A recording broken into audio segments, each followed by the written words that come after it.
going on. Thanks for tuning in to New York Yankee baseball. Brought to you by Schaefer Beer as another major event in your Schaefer Circle of Sports. Schaefer, the one beer to have when you're having more than one. And by the Atlantic Richfield Company, makers of Arco Supreme Gasoline, which cleans carburetors for good mileage. Remember, you may only get a little more mileage.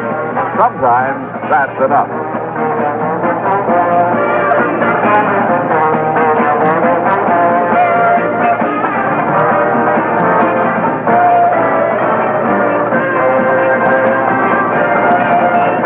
Everybody, this is Phil Rizzuto along with Bill White, Frank Messer, and Whitey Ford from Yankee Stadium as we get our first look at the Cleveland Indians. And right now, the Indians behind the Yankees in last place in the American League East, so this is an important series. The Yankees are red hot right now, but when you get a club that's down like Cleveland, you never know what's going to happen. And we'll be back with the start of tonight's game in just a moment.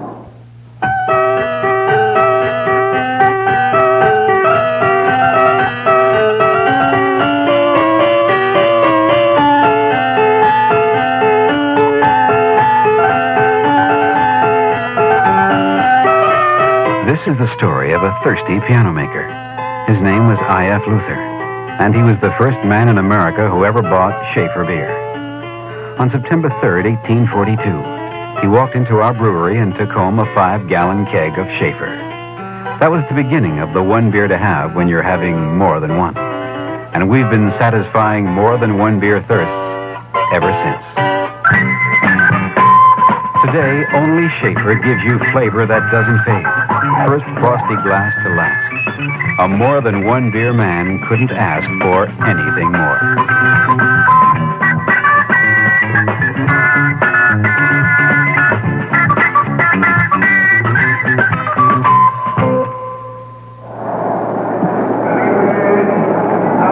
Well, Philip, you want me to go right into the lineup and see what these I think so, Bill. Here they've got Ted Eulander leading off and playing left field. Veda Penson batting second and playing center field. Craig Nettles, the third baseman, will hit third. Ray Fosse, the big catcher, will bat cleanup. Batting fifth, Roy Foster, the right fielder. In the sixth slot, Harold Hodge at first base. Batting seventh, Eddie Leon, the second baseman. And batting eighth, Jack Heidemann. He'll play shortstop. The pitcher, batting ninth, Ray Lamb. Lamb has no record so far this year. He has pitched a bit, though. For the Yankees, trying to extend their winning streak to 6 games tonight, Horace Clark will lead off and play second base. Also had 2 big triples up in Milwaukee. Jake Gibbs will catch and bat second. Roy White will play left field and will hit third. Bobby Mercer in center field, batting cleanup. Batting fifth, Danny Cater. He'll play first base. Felipe Alou returns to the lineup. He'll bat sixth and play right field. Jerry Kenney, the third baseman, will bat seventh. Gene Michael, at shortstop, will bat eighth. And young Steve Klein will pitch and bat ninth. Klein coming into this game, the top winner on the Yankees. He's won 4 and lost 1. Has a lifetime mark now of 10 wins and 7 losses. Against the Indians, he's 1 and 1. Steve has an excellent earned run average. 1.91. He's pitched 51 innings and given up only 37 hits. Only walked 8 people. Struck out 13, which shows you that Steve Klein makes him hit the ball, Phil. He relies on his sinker ball. Well, as I've heard you mention a lot of times, Bill, and as I know, anytime you hit the ball, you got a better chance of getting them out than if you walk them and put them on, and then somebody come along with that long ball always gets you in trouble. I talked to Steve in Milwaukee. I asked him about this Cleveland team. And he said that he really doesn't know them. When he faced them last year, they didn't have many of the people they have now. And that I think Fosse was hurt. Harrelson, of course, isn't playing today, but Hodge is there now. And he said he'll mainly have to rely on the advice of Mel Sotomayor, who he feels pitches similar to him. There's no doubt about it. And if Steve Kine can continue the pitch the way he has been, all he's got to do is throw that ball, because when he's on, as we know, he keeps that ball just barely above the knees. And there's not too many guys that are going to hurt him consistently when you pitch the ball in that spot. So it should be an exciting ball game. We've got a beautiful night for this ball game. Boy, the weatherman really cooperated. The crowd is still piling in, and of course, we keep looking up at that scoreboard because an important series going on up in Boston, Bill, with the Orioles and the Red Sox, the two teams immediately ahead of the Yankees. That will be some game. Baltimore in there, a game and a half behind the Boston Red Sox. The Red Sox have won 19 and lost 10. Baltimore, of course, have won 18 and lost 12. So there's only a game and a half difference. Now the Yankees, though, are only 2 games behind Baltimore in the loss column. That's right, and if the Yankees can continue their winning streak and they split up there, they're going to pick up on both clubs. Right now, a reminder, this is the New York Yankee Baseball Network, and we pause for station identification. This is Steve Fitz, your contact host. Call us weeknights from 8 to midnight, here on the fresh air sound of Radio 81, WGY Schenectady.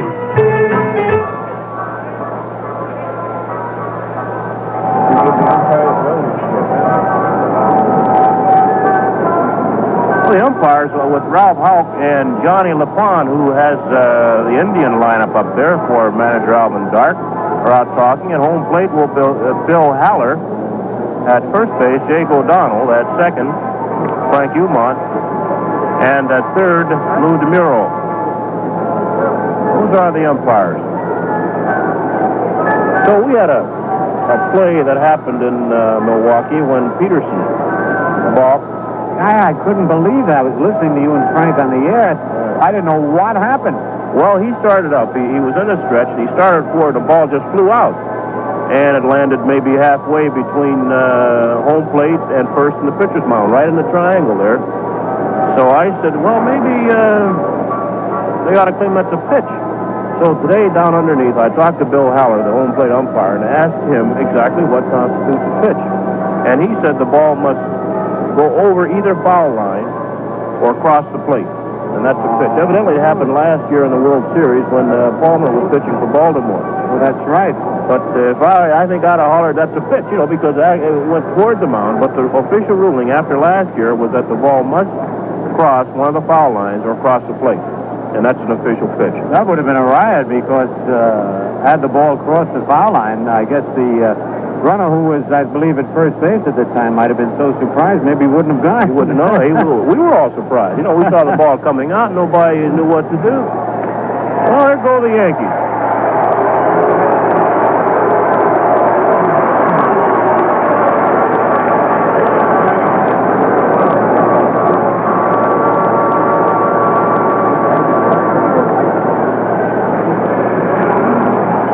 Well, right now in the background, Bob Shepard asking everyone to rise and to join in with Robert Merrill for the singing of our national anthem.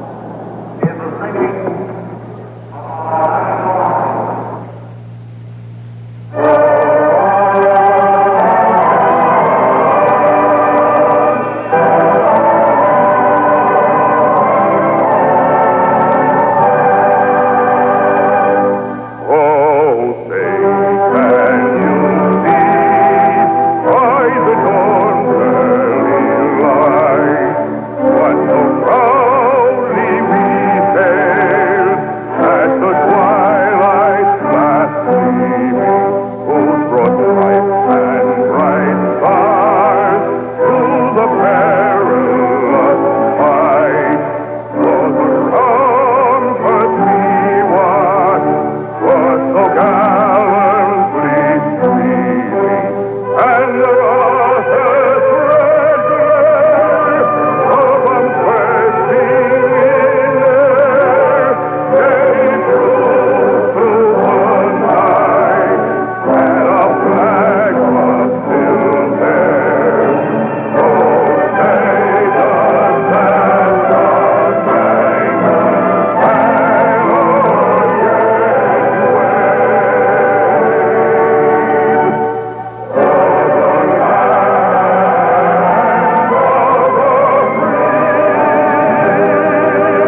we're just about ready to go. And as Bill told you, Steve Klein out on the mound. 4 wins and just 1 defeat. And 4 complete games in his 4 wins. A 5-hitter over the Senators, and a 5-hitter over Minnesota, a 4-hitter over Milwaukee, and an 8-hitter in 11 innings against the White Sox. And that earned run average, Bill, 1.91, has got to be among the best in baseball right now. Yes, sir. Steve Klein, good sinker ball pitcher. He continues at 1.91. I guarantee he'll win an awful lot of baseball games. That's for sure, especially now that the Yankees are scoring some runs. I tell you, this club, especially since Mercer and Roy White have started hitting, are really moving now. That number 3 and 4 man in the lineup, they're big men. All right, Ted Eulander getting ready to lead off, batting .273. He has 2 doubles, a triple, and 6 runs batted in. This program is authorized under rights granted by the New York Yankees solely for the entertainment of our audience, and any publication, reproduction, or other use of the descriptions and accounts of this game without the express consent of the New York Yankees is prohibited. All right, we're all set to go. Left-hand hitting, Ted Eulander steps in. And on deck, Vader Pincer. Jerry Kenny way in at third and near the line. Even though Eulander's a left-hand batter, he can bunt, good speed, and hits to left field. Klein's pitch is a little bit low, ball 1. Roy White in left, Bobby Mercer in center, Felipe Alou in right. The infield of Kenny, Michael, Clark, and Cater. Gibbs behind the plate, and Klein leaning forward to get the sign. He kicks his pitch, a line drive, base hit for right field.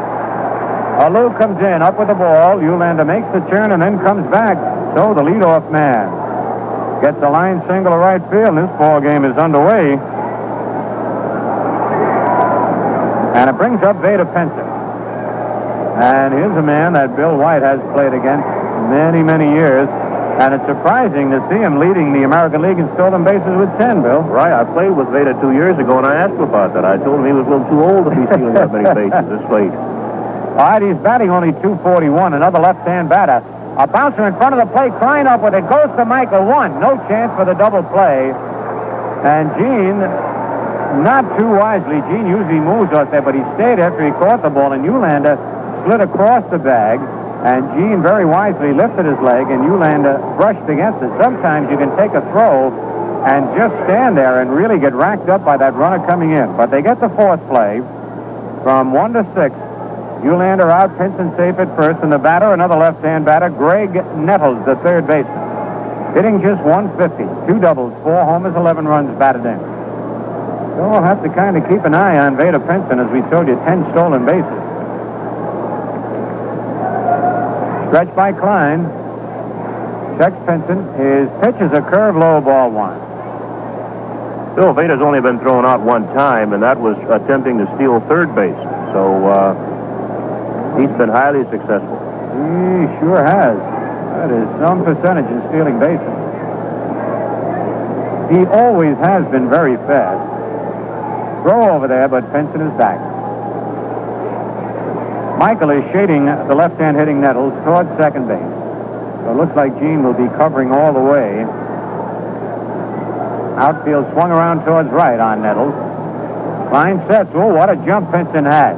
And Klein's pitch outside, and Steve Klein very wisely waited an extra second. Of course, had he pitched when he usually does, Pinson would have been off and running and would have had a stolen base. He really got out there. You can see the mark. I bet he was about 15 feet off first base. 2 balls, no strikes to count. 1 out, no score, top of the first. Throw over, and Pinson is back.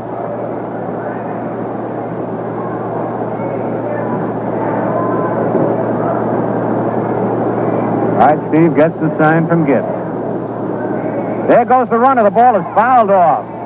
And I can see that Pinson likes to get that walking start, Bill. And the pitcher's job is to hold him there. A pitcher can't get a rhythm where he comes down and just pitches. He's got to come down and hold it maybe a second. The next time maybe 2 seconds. The next time maybe just go on through. That gets the base runner off rhythm. If you come down and hold the same count all the time, they'll steal you blind. Right, they'll get wise here. Now, time is called as Nettle wants to come back and get the pine tar rag, get a better grip on the bat. Maury Wills must have been rough. Now, I know you played first base when he was on base many, many times. And he took a big lead. I don't know whether he got the walking start, but he took a big lead. He just went off and took a big lead. Yeah. But, of course, he knew the pitchers. He watched their moves. He studied them when they were out throwing, when he was sitting on a bench, and he just anticipated and knew what was going on. Just an idea of how ball players are thinking all the time. The stretch. The pitch is a curve swing and a miss. He had a good cut at a good curveball. It evens the count at 2-2. A lot of people come to ball games or listen in and figure, well, the ball players just go out there and swing or get a walk or field the ball. But take a Maury Wills, for instance. He got his big salary by studying pitches and stealing all those bases, over 100 bases one year. Quick throw over, but Pinson was just off a foot. Comes back. 2 balls, 2 strikes, 1 out, no score. Top of the first. Bader gets a big lead at first. The stretch by Klein. He's going to go. He goes. The ball is bounced in the hole where Michael was, and Pinson will go to third base. And sliding into first, I don't know why, was Nettles. Nettles didn't realize that Michael was not covering, and he slid into first. But that is what you call a perfect hit and run. As we told you, Gene Michaels had tipped off the fact that he was going to cover all the way. He was shading Nettles towards second base. As Pinson broke, Michael broke towards second, and Nettles just barely hit the ball. It hardly reached the outfield grass. Pinson made third easily, and Nettles, for some reason, slid into first. It's a base hit, and now the Indians have runners at first and third, 1 out, and Ray Fossey, the catcher, is about hitting .269 with 4 doubles, 4 triples, 2 homers, and 9 runs batted in. Infield and double play depth, and now Michael is playing in the hole for the right-hand hitter. Klein stretches. His curve is fouled out of play, strike 1. And a fan missed in the upper deck down below. I'm supposed to show you on a hit and run, you don't have to hit the ball hard, Bill. All you have to do is lay the bat on the ball, get it started on the ground somewhere. And that, of course, is embarrassing to a shortstop. Gene, I know how he feels. Having happened to me quite often. All right, runners lead at first and third. The pitch is a curve, bounce back to the box. Klein goes to Clark for 1, and Clark does not throw the ball, and the run scores. For some reason, Klein did not bluff Pinson back to third, and then did not give Clark a good throw. Drew on the shortstop side of second base, and Horace had to come across the bag and did not release the ball. He had a shot at Fossey, who seemed to stumble going down the line, but the Indians are out in front. On the fourth play, 1 of 4, run batted in for Fossey as Pinson scores. The Indians lead 1-0, and the batter now, Roy Foster. Foster hitting just .192, a double, a triple, 2 homers, 5 runs batted in. Curve on the inside corner, strike 1 call. Of course, I'd say Klein did not fake Pinson back, but I guess the pitcher makes up his mind just to what he's going to do. Well, when he does that, though, he must lead Clark perfectly, and he just let him a little bit too much, and Horace coming across the bag. This wasn't in good position because he had to go too far toward the shortstop side. Right. The stretch and the pitch is low, bounces off the chest protector, but Gibbs keeps it in front of him 1-1. And by forcing Pinson back towards third, had he thrown the ball to Clark and it was not a good throw, then Horace might have had time to throw to the plate if Pinson decided to come in. It's one of those players you got to think ahead of time, throw to first, but Fossey is back. Big catcher does have 1 stolen base on the air. Fossey at first. Foster, a right-hand batter. The pitch is popped up. Gene Michael moves back in shallow left field. He's under it and one-handed as the wind blew it away from him. Looked like Roy White lost that ball. For the Cleveland Indians, 1 run, 2 hits, no errors, a man left. And at the end of 1/2 inning, it's the Indians 1 and the Yankees coming to bat. Did you know that you can cut moving costs by 50% or more with a U-Haul rental truck or trailer? Over 6 million families every year move with U-Haul because there's a size and a type that's just right for a one-room apartment or for the biggest house in town.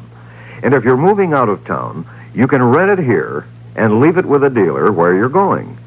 U-Haul has low rates, insurance, guaranteed tires, and free road service.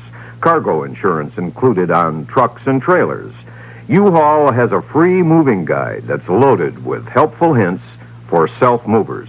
So, stop in for your free copy and make your moving job a lot easier. Beat the high cost of moving. Do it yourself with U-Haul. See Mendetta's Arco, 109 South Main Street, Gloversville. Olson's Rotary Service, 24 Lower Warren Street, Glens Falls. Beck's Service Center Incorporated, 9W in West Bridge Street, Catskill. Or consult the Yellow Pages for the U-Haul dealer nearest you.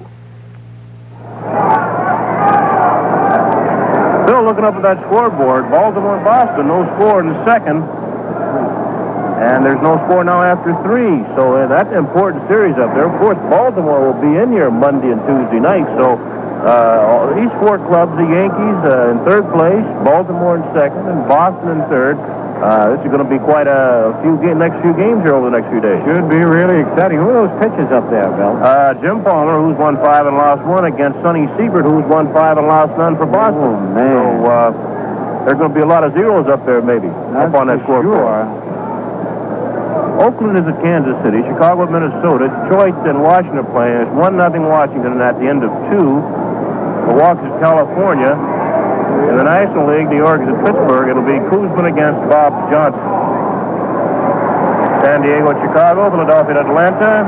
Montreal at Cincinnati. St. Louis at Houston. And Los Angeles at San Francisco. All those games tonight. All right, Bill, here's Horace Clark batting .276. 5 doubles, 3 triples, no homers, 10 runs batted in, and 4 stolen bases. Ray Lamb delivers a fastball in there, strike 1 call. Ray Lamb, no decisions this year. Lifetime mark in the big league, 6-2. He was with the Dodgers. Last year he won 6 and lost 1. Kicks that leg way up, and there's a pitch on the inside corner, strike 2 call. And he kicks that leg up like a ballet dancer, even higher than Denny McLean. This is his 10th appearance of the year. The 2-strike pitch, that one's inside with a slider, a ball and 2 strikes. The 4th game that Lamb has started, and he has no won or lost record. Good earned run average, though, 1.30 in 27 2/3 innings of pitching. The 1-2 pitch, low, 2-2.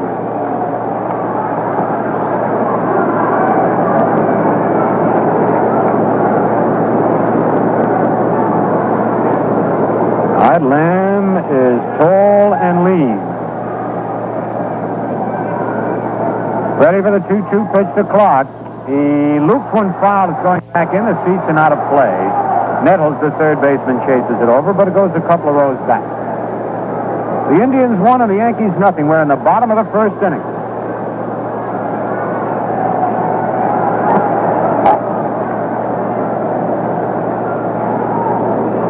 On deck, Jake Gibbs.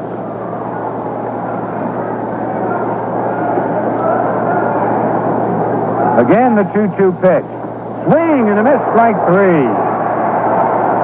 Horace Clark just trying to meet that ball. Looked like he was trying to punch it, but still swung right through it. Went away and the batter, Jake Gibbs. Jake batting .204 with 4 doubles, a homer, and 7 runs batted in. Jake had 2 big RBIs for the Yankees in their big win in that extra inning game against Milwaukee yesterday. Sacrifice fly and a double. Lamb is 6'1", weighs only 175 pounds. Eulander is way over in left field, playing Gibbs like a right-hand pull hitter. The curve almost hit Jake. Ball 1, and Jake didn't try to get out of the way of that one too much. But he knew if it hit him, it would not hurt him.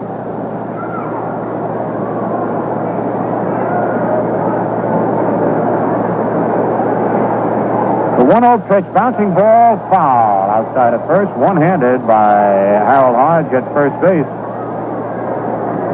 A ball, a strike, and 1 out, and the Indians leading 1-0 in the bottom of the 1st. Wonder why the Dodgers got rid of this kid. We told you last year he was 6-1 with Los Angeles.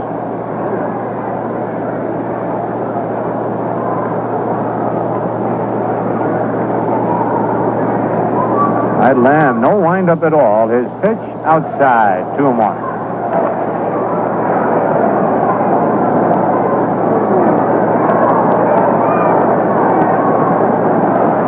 He was in that deal for Duke Sims. Lamb came over with Alan Foster, another pitcher, for Duke Sims, and now they're moving the center fielder, Pinson, more to right center, and Eulander, who is right on the line, moves a little bit more towards straightaway left. The infield moves over, and the shortstop is almost in back at second base.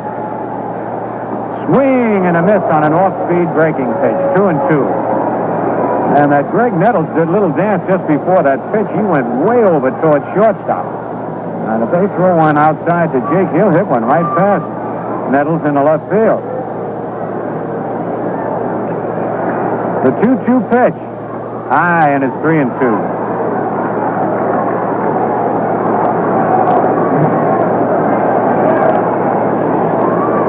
On deck, Roy White.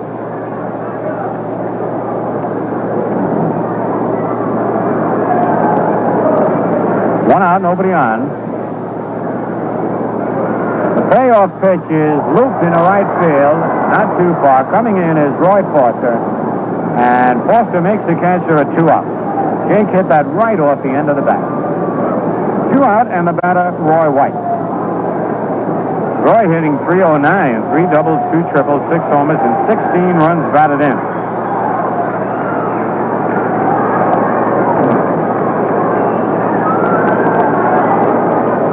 Roy has a 6-game hitting streak going. Been 11 for 26.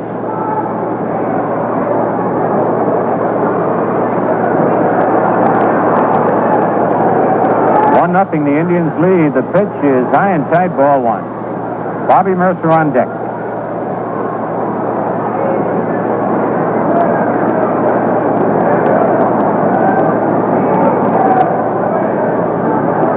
The 1-0 pitch, a curve on the inside corner, 1-1.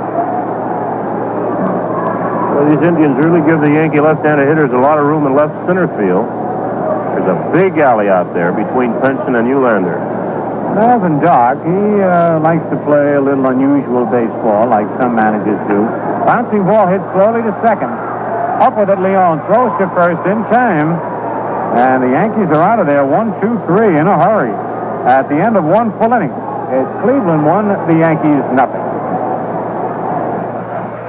Nothing is more important to the life of your engine than the oil you put in it. That's why your Arco Red Ball dealer doesn't just promise to check your oil, he guarantees it. In fact, if an Arco Red Ball dealer doesn't check your oil or clean your windshield, weather permitting, you get your gasoline for free.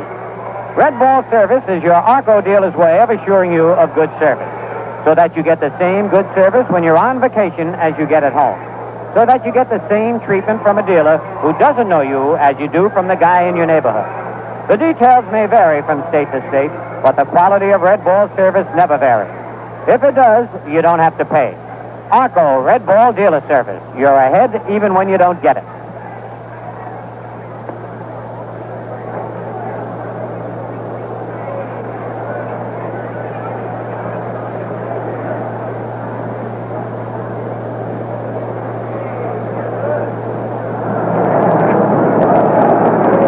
Well, Phil, still no score in Boston. There's Boston and Baltimore playing up there. Palmer against Siebert. That puts Palmer out of the Yankee series, possibly. He might go Tuesday, but I'm sure that would put him out of the series. Cuellar, though, will open here against Peterson. Is that right? Yeah, that's right, and he had a one-hitter his last outing. So it looks like the screwball throwing Mike Cuellar is coming around. That should be some set-off. Peterson and Cuellar. Well, there'll be a lot of screwballs and farm balls floating around that night. Those hitters will be going back talking to themselves. All right, right now, Harold Gomahadge up there batting. Steve Klein's pitch, swing and a miss, strike 1. This Hodge is batting .273, 2 doubles, 6 runs batted in. Cleveland fans have taken to him. He's going to be a real favorite out there. 6'2", 190 pounds. Changeup fouled in back of the plate. 0-2.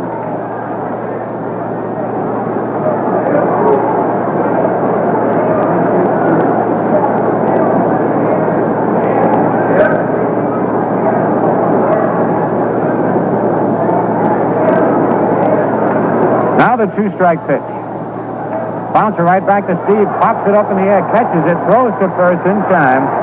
Steve hit it with his glove. It went high in the air. He caught it with his bare hand and threw him out. One away, and the second baseman, Eddie Leon. Leon hitting .222, a double and 4 runs batted in.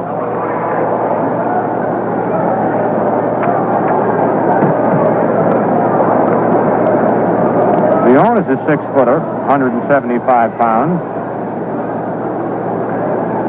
Right-hand batter. Indians in front, 1-0.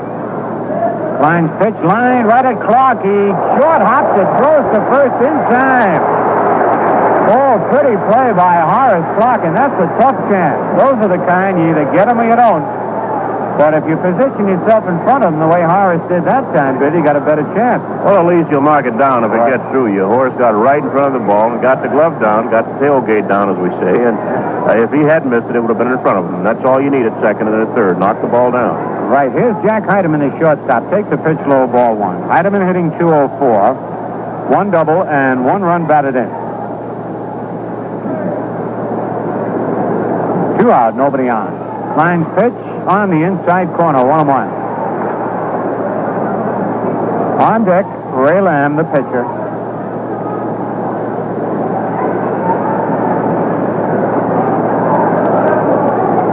The 1-1 pitch, swing and a miss. Good curveball by Klein. 1 ball, 2 strikes.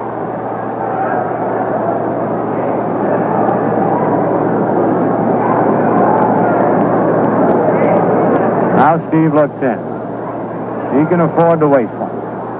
Curve, hit the outside corner. Beautiful pitch. So it's 3 up, 3 down for the Indians, and at the end of an inning and a half, it's Cleveland 1 and the Yankees 0.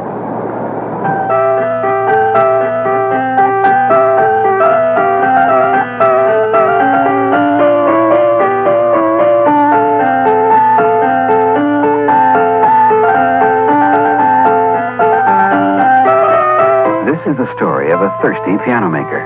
His name was I.F. Luther, and he was the first man in America who ever bought Schaefer beer. On September 3rd, 1842, he walked into our brewery and took home a 5-gallon keg of Schaefer. That was the beginning of the one beer to have when you're having more than one. And we've been satisfying more than one beer thirst ever since. Today, only Schaefer gives you flavor that doesn't fade. First frosty glass to last. A more than one beer man couldn't ask for anything more.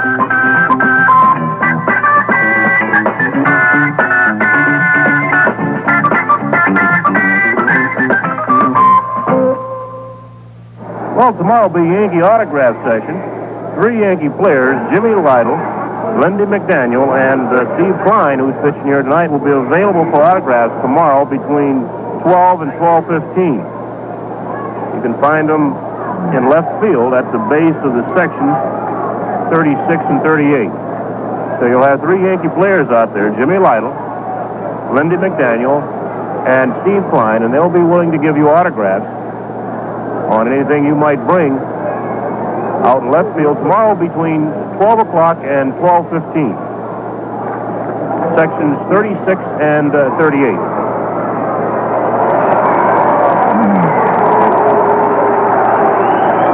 That big hand for Bobby Mercer. Bobby batting .349, 4 doubles, 2 triples, 4 homers, 18 runs batted in. Bobby's second in batting in the American League behind Tony Oliva. Oliva batting .407. Tony's been injured. Hasn't played the last 4 or 5 games. Lamb's curve to Mercer inside, ball 1.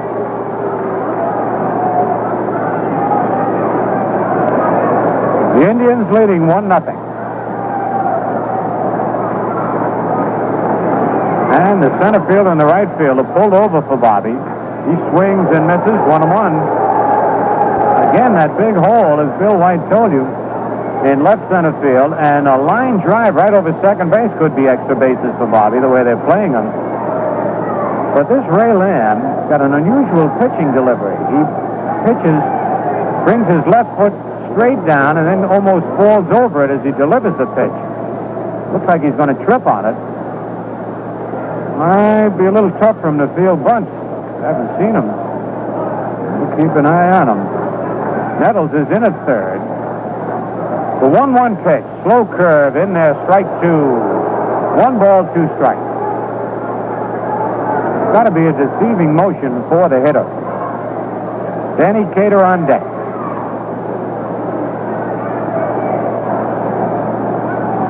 The 1-2 pitch, low and outside, 2-2. He stumbled off the mound that time. Nobody out, nobody on. Bottom of the second. Indians 1, Yankees nothing. Well, they didn't hit the ball hard in the first inning, but they placed it very well, and some good base running by Vader Pinson got them a run. The 2-2 pitch hit in the air to left center field. Eulander digging. That ball's over his head. Mercer around first and holds at second base.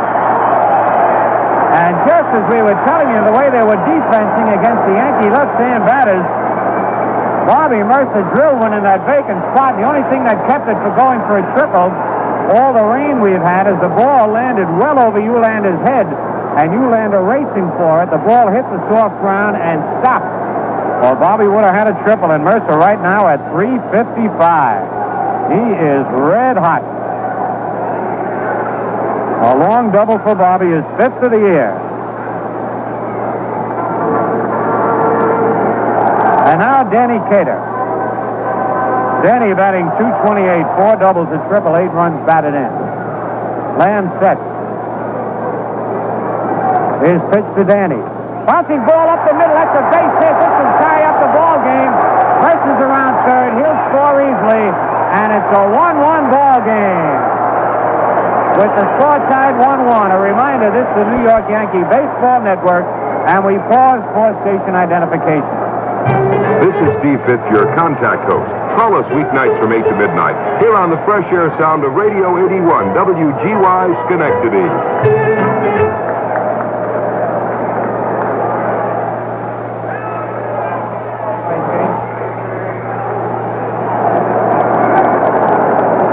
Felipe Alou, the hitter now, as the Yankees have put a double and single back-to-back to tie it up 1-1. Each team with 2 base hits. Alou hitting .256, 4 doubles, a triple, 3 homers, 9 runs batted in. Cater leads away. The stretch by Lamb. The pitch is low, ball 1. On deck, Jerry Kenney. They leave a big gap in left center field for the right-hand hitters, too. Eulander really playing deep on Felipe. And Heidemann, the shortstop, is near the bag. Here's the stretch. Bouncing ball to third. Up with it, Nettles throws to Leon. 1 back to first. Double play. And Nettles made that play as he charged the ball, got it on the half hop, fired a perfect strike to Leon, who threw to first. And Ray Fossey, who was going down to back up the play, slipped on the soft turf, but he's all right. So the double play gets Lamb out of a jam. 5-4-3, 2 out, nobody on. And Jerry Kenney, the batter. Jerry hitting .176. No extra base hits and 3 runs batted in. 1-1 the score. And look at the way they play Kenney now. What a hole in right center and center field for Jerry. Fastball in there, strike 1 call. Pinson and Eulander are really shallow, and Eulander almost on the line in left field, and Pinson way over in left center, and Foster in right just about straight away in right. Pitch high and outside, 1-1. That's asking for too much trouble. It certainly is. The most you shade a bit, but or play straight. If you're straight away, you're going to catch everything anyway. If you can't get to it, that's a big hit. But these over shifts, they're asking for a lot of trouble. A lot of masterminding by Alvin Dark. Slow curve, low and inside, 2-1. Said to come out and watch these Indians over the weekend if you want to see some weird shifting in the outfield and infield.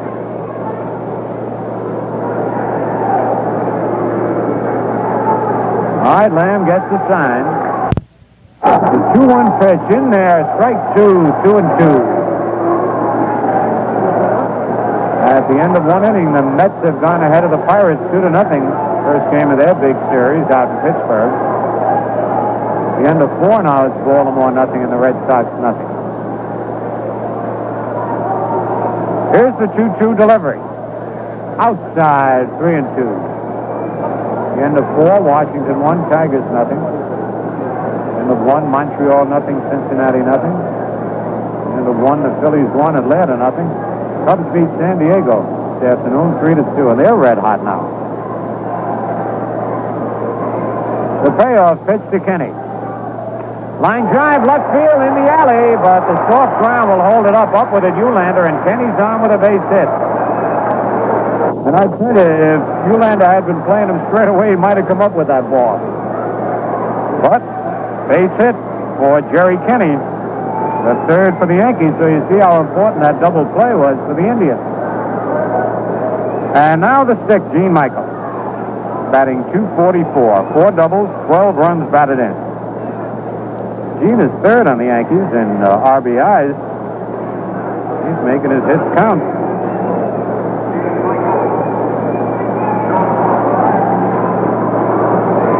Hodge holds the bag against Jerry Kenny. Jerry has 2 stolen bases. A 1-1 ball game, bottom of the second. Stretch by Lamb is pitch outside, ball 1. Well, if he kicks that leg up like that now, he gives the base runner maybe 1 or 2 steps toward second base. It's all right with nobody on to take that big kick, but with men on base, you're asking for a little trouble. All right, well, we'll see. Bill mentioned about how Maury Will studied the pitches and Veda Pinson. Now we'll see if Jerry Kenny picked up anything. Of course, the pitcher coming up next, there's a throw over there. Would not be a good time to steal. The stretch by Lamb. The pitch low and inside. 2-0. What is something for the Yankees to check? And you can rest assured Ralph Houck and the rest of the Yankee ball players are watching. They watch all the pitches. They just have one little thing they do. That's a little different than usual. They can pick it up. 2 out. A 1-1 ball game. Jerry Kenny leads away. Lamb sets. There goes Jerry, the pitch out. Oh, they figured something out, and Heidemann puts the tag on Kenny. And they must have picked up the Yankee sign because he had 2 balls, no strikes on him, and pitched out. How do you like that? That takes a lot of guts, so that play goes 2-6. The Yankees pick up a run, though, on 3 hits, no errors, nobody left. And at the end of 2 full innings, it's Cleveland 1 and the Yankees 1. Here's Pete Retzlaff for today's United States Army. As general manager of the Philadelphia Eagles football club, it's my job to consider a lot of options, especially in recruiting the best potential pro prospects. Well, today's United States Army has a great new option high school graduates should consider. It's called the European Duty Enlistment Option. If you enlist now for 3 years in the armor, artillery, or infantry, and successfully complete a 4-month training program in the United States, you're off to Europe for a full 16 months tour of duty.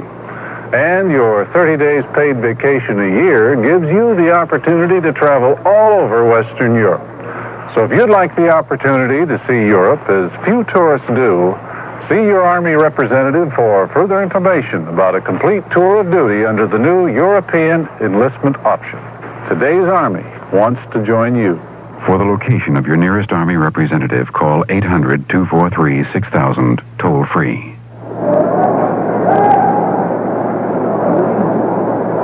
Well, 2 balls and no strike, pitch out. Game's getting hard to play. It certainly is. Somebody knows something. They either picked up the sign. Of course, Kenny could have been on his own, and still, why would he call a pitch out? I would have made it 3-0 if he was not going. So They must have picked up something. We'll have to wait and see. Right now, Ray Lamb leads off for the Indians. The pitch has been about 5 times without a base hit. He bats him right-handed. Steve Klein hooked up in a 1-1 duel with the fella at the plate right now, Ray Lamb. His pitch is bunted at and missed. Strike one on a good curve by Steve Klein.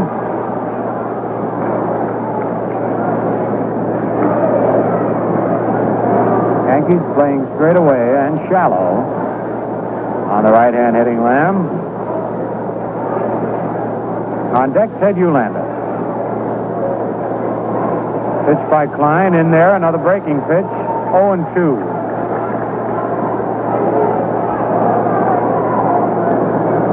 Beautiful night for the ball game, and the weather is supposed to get even better for tomorrow and the doubleheader Sunday. Little low, 1 ball, 2 strikes.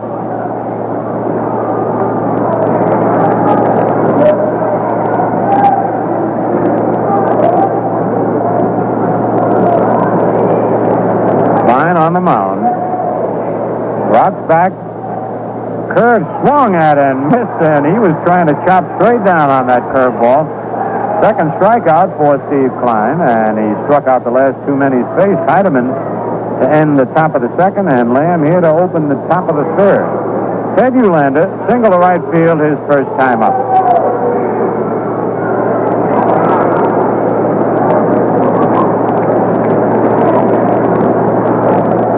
Ted Eulander, he's one of those fellas you like to have in your ball club. He gives 110% all the time, always trying to improve himself. Chokes up on the bat. Klein's pitch, low and away, ball 1. And Vader Princeton on deck.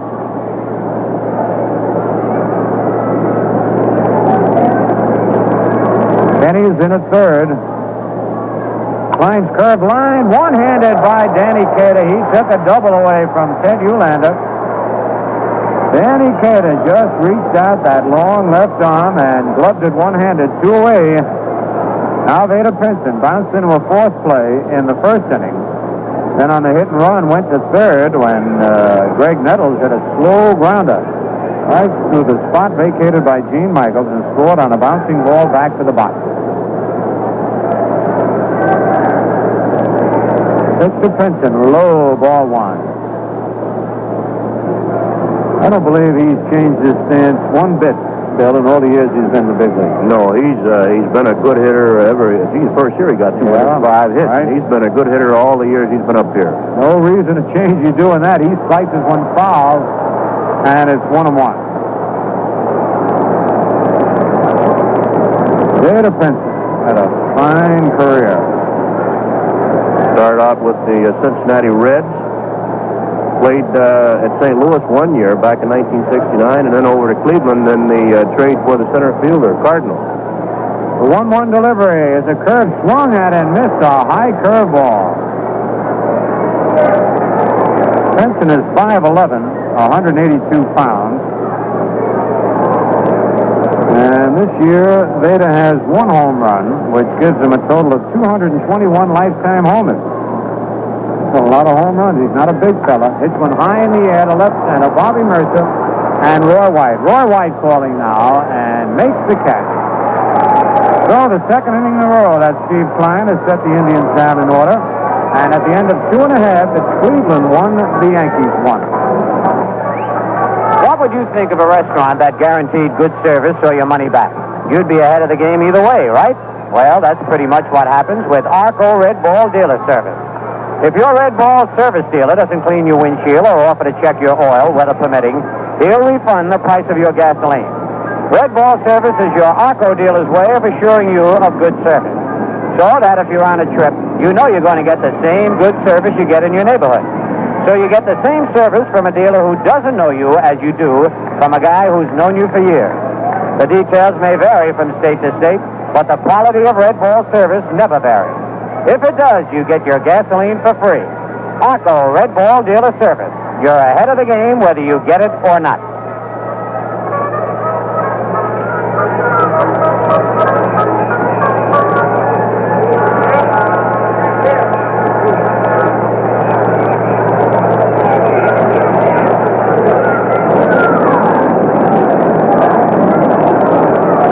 Philip, we're going into the last of the third. The score is tied 1-1, and Six Michael was up there when Alvin Dark called that pitch out. I see Al watches his old game from the top dugout step over there, and Fossey every once in a while takes a little peek at him. So I guess Al runs this game both offensively and defensively for the Indians. He does. I remember one year, and it came out in the paper, he would have the catcher look at him for every sign. I don't think that lasted too long. It's a little demoralizing for the catcher, and if he has a bad day, he can really be on the spot. All right, Gene Michael. Bill Doty, he was at bat when Kenny was thrown out. Takes the pitch inside, ball one. Reminds me when Sally Hemus was calling signs for the Cardinals, Willie Mays, he called 3 balls on Mays, and Cal Smith looked over at him. He gave him the, "You're on your own now." All right, the 1-0 pitch is fouled out of play, 1-1. Bill Boston got a run in the 5th inning. They lead 1-0. At the end of 5, that's Jim Palmer against Sonny Siebert. Palmer 5-1, Siebert 5-0. So right now Siebert is ahead with the Boston Red Sox over the Baltimore Orioles 1-0. I guess he kind of got a root for the Red Sox to beat the Orioles with that pitching staff Baltimore has. Low curve, beautiful pitch on the inside corner, a ball and 2 strikes. Over the course of the year, it figures that Baltimore will be tougher than the Red Sox. The more games Baltimore can lose now, the better it'll be to pitch inside. Gene almost took a strike on the inside corner. 2-2. Yankees have 3 hits, the Indians 2, each team with a run. Indians scored in the first, Yankees in the second. On deck, Steve Klein. The 2-2 pitch. Pops up right in front, no, and back of the plate. Throwing the mask away, almost hit Michael. Gene swung out of his bat and just did miss the mask. And it's a good thing he moved. He'd have been hit by it. Fossey makes the play in foul territory, and it's 1 out. Catchers have a habit of doing that, and a lot of times the umpire will get hit. Very seldom the batter. Gene was so mad he swung at it. Steve Klein. Steve is 4 for 16, batting .250. No extra base hits, no RBI. He's not a bad hitting pitcher. 1 out, nobody on. Clock on deck. It's by Lamb, right down the middle. Strike 1 call.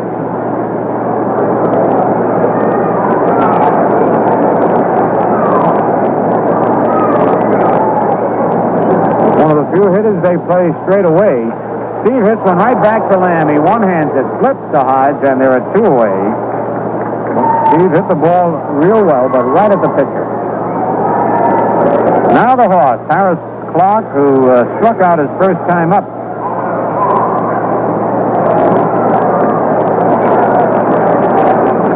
That was the 9th time that Harris had struck out this year.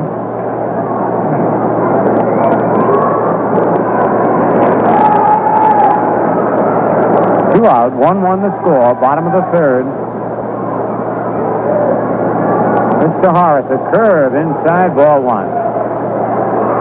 Lamb likes to keep that curve in on the left-hand batters, trying to nick that inside corner.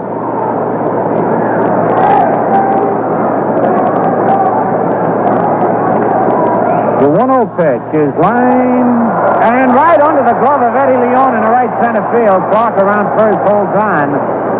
Leon tried to backhand that ball. He got to it, but didn't put the glove down. It went right under the glove. It's a base hit. A single to right center for Horace Clark, the Yankees' 4th hit. And now we'll see if they have stolen the Yankees' steal sign. Clark has 4 stolen bases, and with 2 out, he could be a threat to steal here. A 1-1 ball game. Remember last time, with 2 balls, no strikes on Gene Michael, they pitched out. Fossey looked over at Alvin Dark. Clark leads away. The stretch. Throw over there. Horace jumps back. Got to set the Yankees to thinking, and Horace too. Jake Gibbs fly to right his first time up. Clark with a good lead. Stretched by Lamb. Checks Clark. The pitch is hit deep to right field, but going foul. Oh, man, is Jake Gibbs Butcher Boy a high fastball, but out in front, way back in the upper deck, foul. And I tell you, that's the advantage of having a good base runner on base while you're hitting, though. Yes, sir. He's paying more attention to Clark trying to get down to second base than he is to Gibbs, and Jake got way out ahead of that fastball and hit it well, but foul. Never happened to me when I was leading off. Always had the pitcher on base. The stretch by Lamb. Throw over, and Clark is back. I gave him a pretty hard tag that time. 1 strike, 2 outs. A 1-1 ball game in the bottom of the third.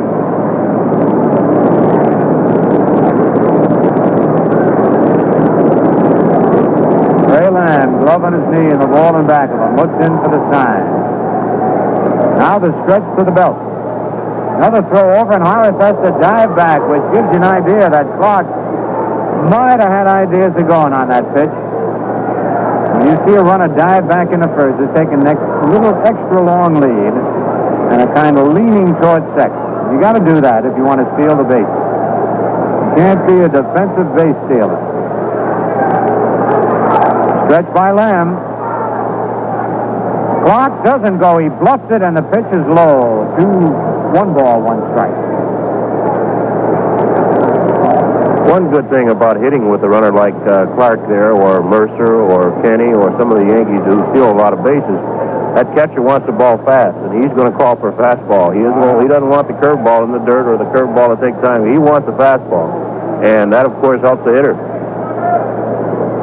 Right. All right, Jake Gibbs ready. Clark leads away. Stretch by Lamb. Pitch out, and that time he was not going. So it could be that Alvin Dark just guessing that time to pitch out unless the Yankees change their steal time, which of course they're allowed to do.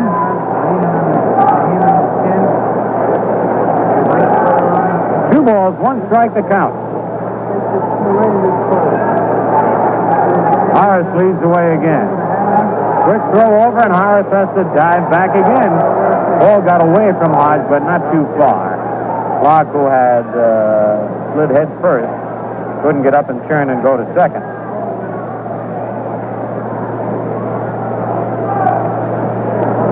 Two balls, a strike, 2 outs. A 1-1 ball game in the bottom of the third. The right-hander, Ray Lamb, ready. Clark doesn't go. The ball is swung at and missed, an off-speed curveball. Evens the count. 2 balls, 2 strikes, 2 outs.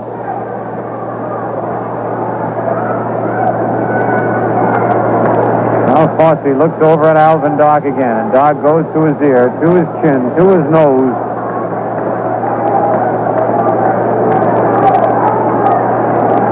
Fossey gives the sign. We'll see if they might pitch out again. There's the stretch by Lamb. Quick throw over, and Harris has to dive back just barely. Kind of a delayed slide that time, and almost got picked off.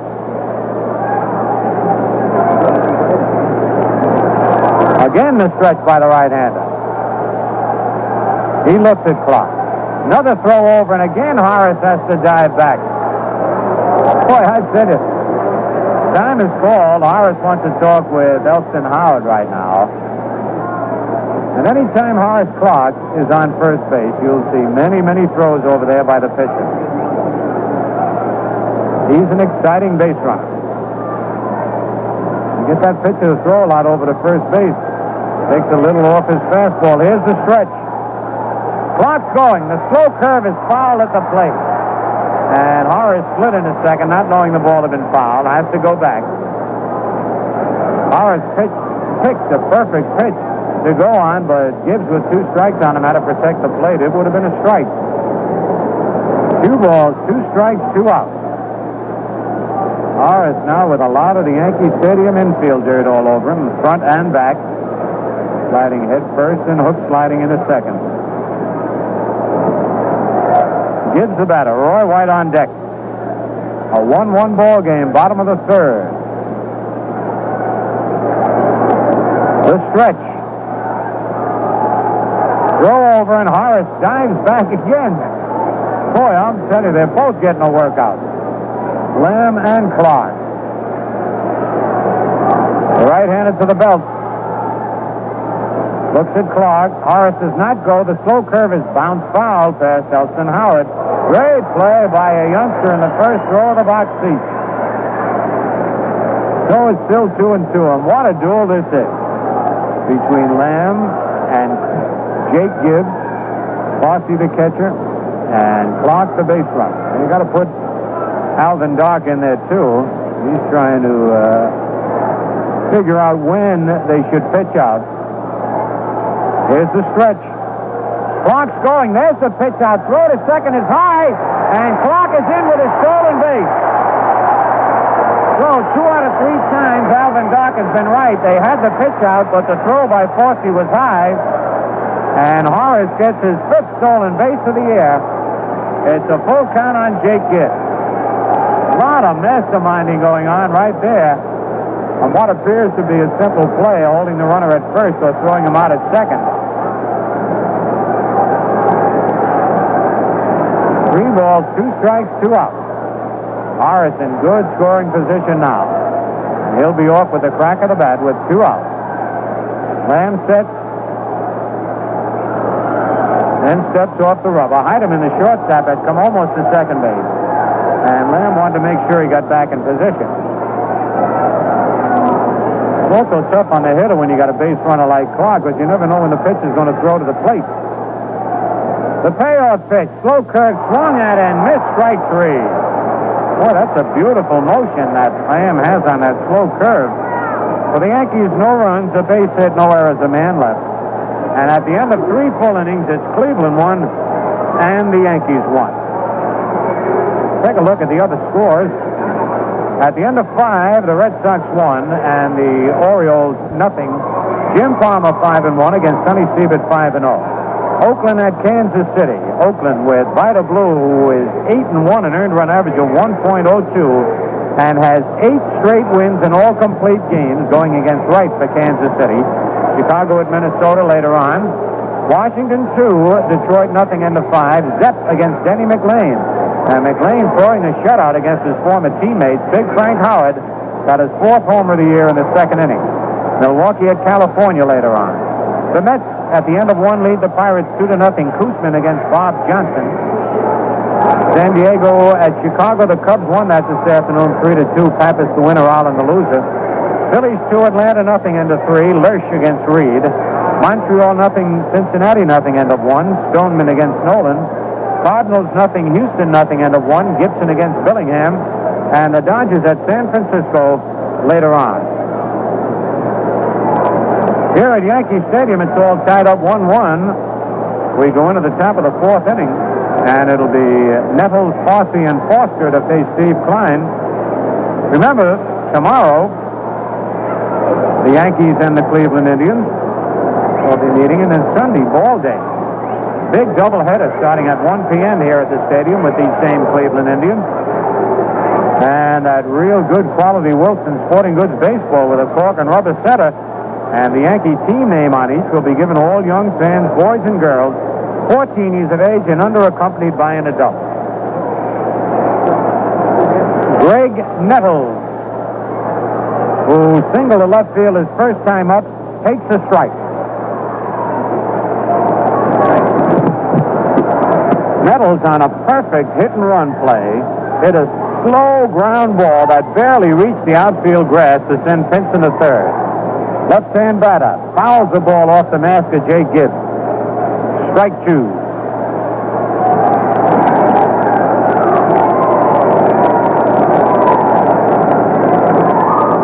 On deck, Ray Fossey, the catcher. Steve Klein on the mound into the windup. His pitch low and inside, 1 ball, 2 strikes.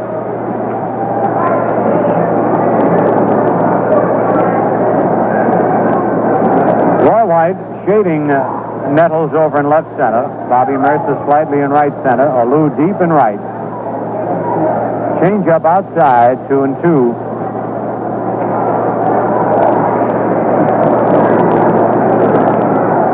2 balls, 2 strikes. Nobody out, nobody on. Top of the 4th, all tied 1-1. The 2-2 pitch, broken bat, grounded to first. Cater through his leg. Walk up, throws to Klein. They got him. Holy cow, what a play! And Nettles that time made the mistake of slowing down. He figured Danny Cater had it. A slow hit ball. Danny didn't get the glove down, went through his leg. Great play by Clark and Klein. Beautifully executed. 4-1. Give them both a star there. It's 1 out. The batter, Ray Fosse. And coming on now, long trip from television land to radio land is Big Frank Messer. Okay, Phil Rizzuto, thank you very much. You know, they just gave Cater an assist on that. I don't believe it. He touched it. Here's Ray Fosse up there, right-hand hitter. Looks for the curveball low and away. Fosse hit into a force play, but batted in a run in the first inning. Slots one right back to Steve Klein. Klein turned, threw the ball to Clark at second base. They forced Nettles, but no double play, and the run scored. Curve is hit off the end of the bat down the first base line again. Klein is after this one, and they do not get him. It's a fair ball and a base hit for Ray Fosse. Steve Klein racing over, trying to pick that ball up and get it to Danny Cater covering first base. But they couldn't get it. The ball was just a slow roller right off the end of the bat. So it's a single for Fosse. Klein had retired 9 men in a row until that base hit. Third hit in the ball game for Cleveland. The score is tied 1-1. The batter now is Roy Foster, the right fielder who popped up to shortstop Gene Michael to end the first inning. He's 0 for 1. There goes the runner. Pitch is hit on the ground to short. Michael back to his right, has it, throws to first. He's out. Quite a play by Gene Michael. He started over to cover the bag at second. Then when the ball was hit, he had to reverse his field, go back to his right, made the play, and got the runner at first base. This is the New York Yankee Baseball Network. We pause now for station identification. This is Steve Fitz, your contact host. Call us weeknights from 8 to midnight here on the fresh air sound of Radio 81, WGY Schenectady.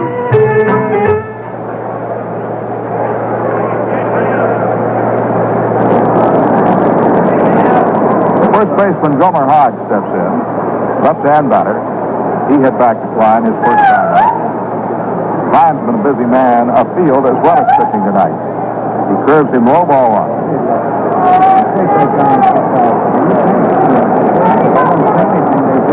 Klein has had 3 assists and 1 putout so far.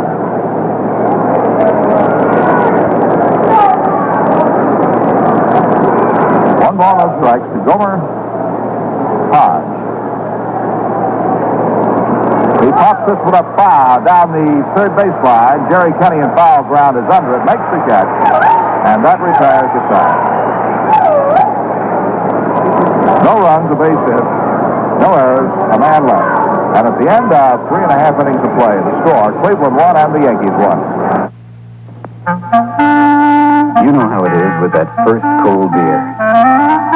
It goes down so easy, and it tastes so good. Now, wouldn't it be great if your second beer tasted just the same? Just as smooth and just as bright? And imagine getting all that first beer pleasure every beer through. Man, that'd be some kind of beer. And Schaefer beer is. Schaefer is the wonder to have when you're having more than one. Schaefer pleasure doesn't stay when your thirst is done. The most rewarding flavor in this man's world for people who are having fun. Schaefer is the wonder to have when you're having more than one.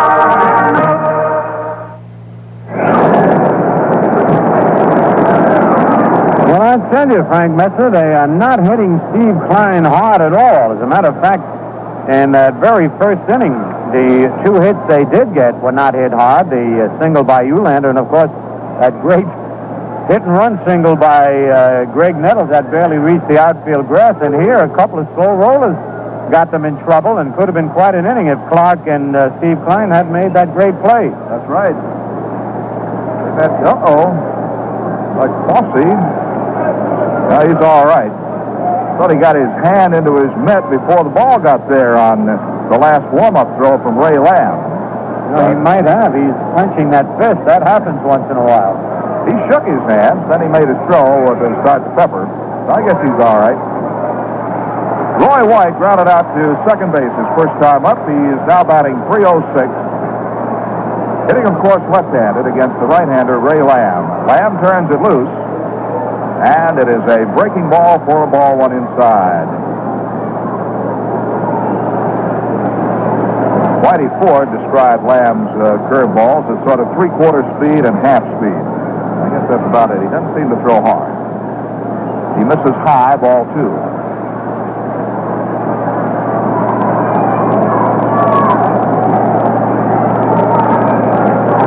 Boston leading Baltimore 1-0 at the end of 5 innings of play.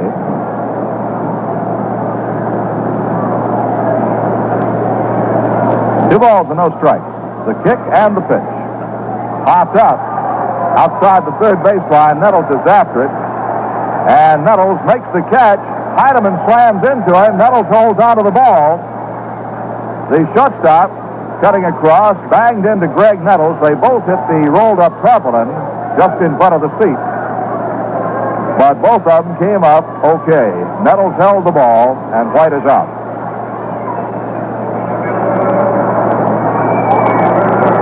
Bobby Mercer doubled and scored in the second inning. And with the base hit, Mercer upped his batting average to .355.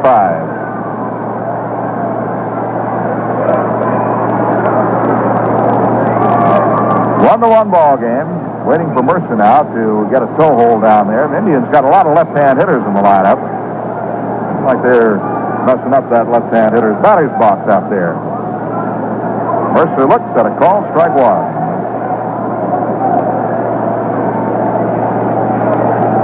Danny Cater is on deck. One out, the base is empty. They play Mercer to pull, and the pitch. Misses outside. 1 ball, 1 strike.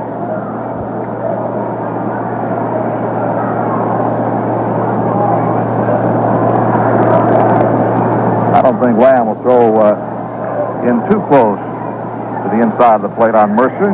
He threw that one inside, though. Ball 2, 2-1. Well, if he does, it'll be way inside, almost hit him, Frank. That's right, like that one. Yeah. Not going to let Mercer pull that ball if he can help it. Now, Bobby, when he doubled, sliced the ball off. He went to left field with it and hit it over Eulander's head. And the ball just died out there in the grass. I thought that would go all the way to the scoreboard and we'd have some fun. 2-1 pitch. Fastball is low and inside. Ball 3, 3-1. Well, this is a break for the outfielders because all that rain we've had is deadened that grass out there, and the ball will not roll. They get wet feet, but they don't have to run as far. Right. 3-1 on Mercer.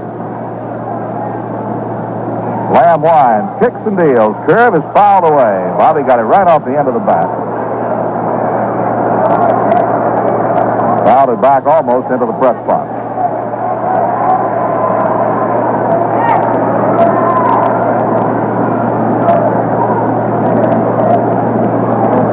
Three balls and 2 strikes. Plate umpire Bill Haller holds up the sign for the count. Lamb looking down for his sign. Has it. Here's the pitch. Mercer lines it out into center field. It's going to be in for the base hit. Over to his right. Simpson comes up with it, fires back into second base.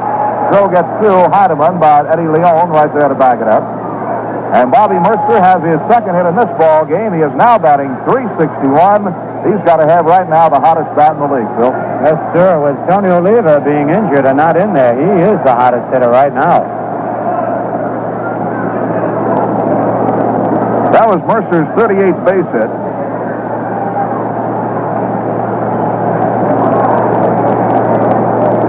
It brings up Danny Cater. Cater drove the run home with a single his first time up, and that gave Danny a lot of satisfaction, I know. He didn't get a hit out there in that Milwaukee series. Hits this one sharply, but right at the third baseman Nettles. He fires to second for 1, back to first for the double play. So the side is retired on a 5-4-3 double play. For the Yankees, no runs, 1 hit. There were no errors, none left. And at the end of 4, it's New York 1 and Cleveland 1. Here's good news for folks who use rental trucks or trailers to move their household furnishings or for miscellaneous hauling jobs. U-Haul dealers now honor Bank AmeriCard and Master Charge cards for local and one-way rentals. No cash deposit is required. And you can include furniture pads, tow bars, and other moving aids, too. Cargo insurance included on trucks and trailers. And if you're planning a move soon, stop in at U-Haul for a free copy of the U-Haul Moving Guide. It shows how to plan your move, how to pack, and how you can save money. Remember, with U-Haul, you can move now and pay later. Just use your Bank AmeriCard or Master Charge card at your nearest U-Haul dealers. See Spenard's U-Haul and Auto Service, 2212 Central Avenue, Schenectady, Bill's Gulf Service, 9 Mohawk Avenue, Scotia, Sowers Service Station, 29 Main Street, Ballston Lake, or consult the Yellow Pages for the U-Haul dealer nearest you.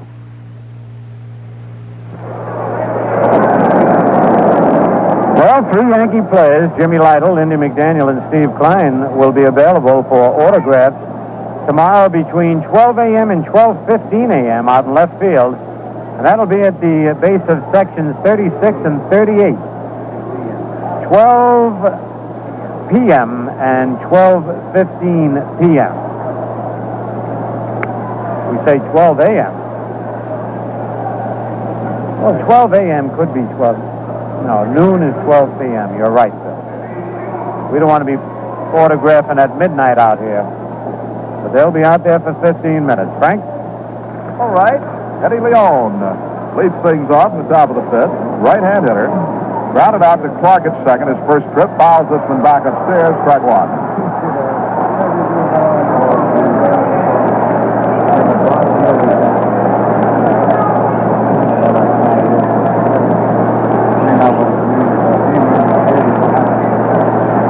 Score tied, 1-1. And the next pitch. Fastball in on the ground is short. Dean Michael gobbles it up. Gracefully throws on the first in time. Leon is out of there. Next time you come out to watch the Yankees play, keep an eye on Gene Michael. He's got to be one of the most graceful athletes I've ever seen. No doubt about it. The stick, and I think the confidence that he's got now this year after getting off to a great start fielding made him that much better.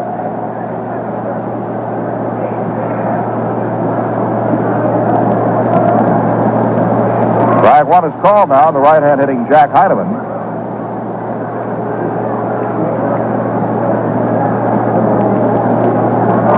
No balls, 1 strike, 1 out. Klein winds and deals, and he's blown away.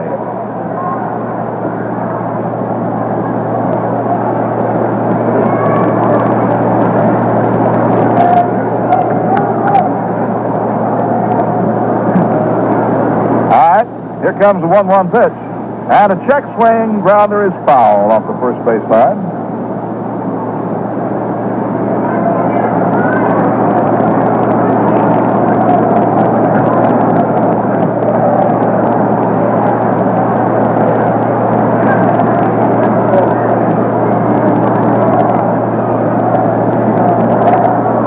A ball and 2 strikes. Klein wanted this count, and Bill Howley gave it to him. 1-2 pitch. Swung on him. This strike 3. Good sinking fastball. Heidemann strikes out for the second time, and that is the 3rd strikeout for Steve Klein. Brings up the pitcher, Ray Land. He struck out his first time up. You know what I learned earlier this evening, Phil? How many times you were picked off base in your major league career? Oh, where'd you find that out? Well, I'm not going to tell you, but I found out. No kidding. Was I ever? Roy Campanella picked me off in the World Series. But that was the only time you were ever picked off base. No kidding. That's right. That's what they tell me. Strike 1 is called on Ray Lamb. He swings and he misses on a pitch almost in the dirt. I guess Strike 2. The reason I remember it so vividly is because it happened in Ebbets Field in the shadows of my hometown with all my buddies there, and I was really embarrassed. 1949 series? Yep. They tell me that was the only time, though, that you were ever picked off base in Major That's League. about it. 0-2 pitch. Fastball low and outside. Same place, but Lamb did not offer for this one. 2 outs, nobody on. Score tied 1-1 in the top half of the fifth. Steve Klein takes the sign from Jake Gibbs, pumps and deals, and he is blowing outside again. Ball 2, 2-2. Ted Eulander is on deck. Outfield plays Lamb to go the other way. They're shallow. Felipe Alou very shallow in right. Mercer shallow in center. Roy White is shallow in left field. 2-2 pitch here. Fastball right down the middle. Strike 3 is called. So Klein gets his 4th strikeout. He's fanned Heidemann and Lamb each twice. 3 up, 3 down, nothing across, and at the end of 4 1/2, the score. The Yankees won and the Tribe won. If you're going to move, why not do it yourself with U-Haul, as more than 6 million families do every year? Save as much as 50% or more of the usual cost and move at your convenience, not someone else's. U-Haul trucks and trailers are available in a full range of sizes. There's one that's just right for your move. You can rent equipment from your nearest U-Haul dealer and leave it with a dealer in your new neighborhood, even if you're going clear across the country. U-Haul has low one-way rental rates, insurance, guaranteed tires, and free road service. And cargo insurance is included on trucks and trailers. U-Haul has a moving guide that helps plan your move and makes the job a lot easier. Stop in at your nearest U-Haul dealers. See Ruth's American, 1560 Central Avenue, Colony, A to Z Rental Center, 100 Everett Road, Albany, John Irish & Son, Columbia Turnpike East, Greenbush, or consult the yellow pages for the U-Haul dealer nearest you.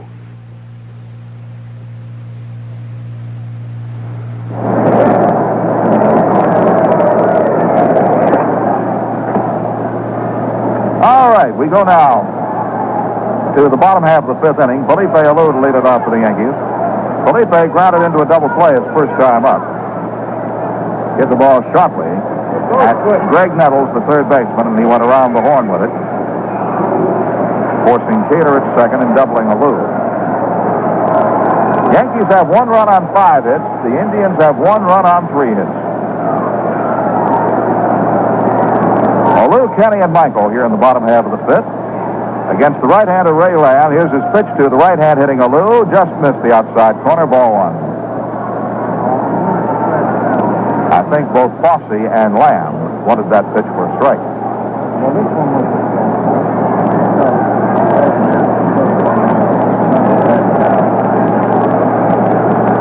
There's one line foul outside of third. Ball hits the fence in front of the box seats, past the dugout, bounces all the way out into left field. 1 ball and 1 strike. Boston holding on to a 1-0 lead over Baltimore now at the end of 6 innings. Sonny Siebert and Jim Palmer both have 5 wins. They're facing each other tonight. There's a ball popped up behind the plate. Ray Fosse puts his mask at Alou, and Alou, as Michael did earlier, takes a swing at it, but Alou hits it. Well, I tell you, that's dangerous. Now, Fosse has a habit, usually it's the umpire who has to duck. But both those foul balls have been almost directly in back of the plate, and of course he doesn't know he's throwing it at the hitter, or maybe he does. That we'll have to find out. But as you said, Gene Michael swung and missed. But Felipe Alou used the 9-iron that time and hit it solid. I think he bent the bars a little. Well, Fosse made the catch, 1 out, and now Jerry Kenny single to left field his first time up. Pitch to Jerry. Strike, 1 call. Fastball got the outside corner at the knees.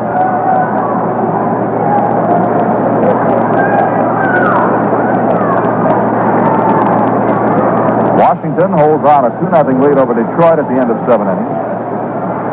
Yankees would like to have help from Boston and Washington over the next few days. In fact, Bill asked Ralph Hout. He wanted to split in those 7 games between Boston and Detroit the 2 weekends, and he said no, if he wants to see Boston win all 7. Kenny checked the swing over Baltimore. You mean? Over Baltimore. Yeah, I said the same thing to Bill White. I said, we got to root for anybody that's playing Baltimore now to beat them, because it looks like right now they can be beaten, but later in the year with that great pitching staff, they're going to be rough. And I'm with Ralph. How can you? I'd like to see anybody beat Baltimore right now. All right, the 0-2 to Jerry Kenny. Here it is. Curveball struck him out swinging. They play 3 in Boston this weekend, the Baltimore Orioles do, and then Boston goes to Baltimore for 4 games next weekend. And In between, of course, Baltimore comes in here to play the Yankees Monday and Tuesday nights. So it could be an opportunity for the Yankees to make just a little bit of hay.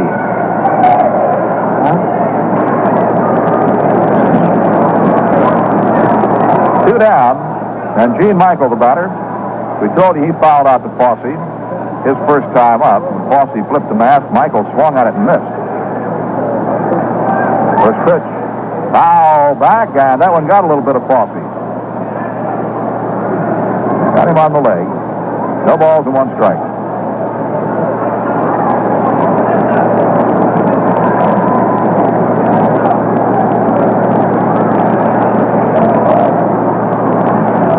The 0-1 pitch.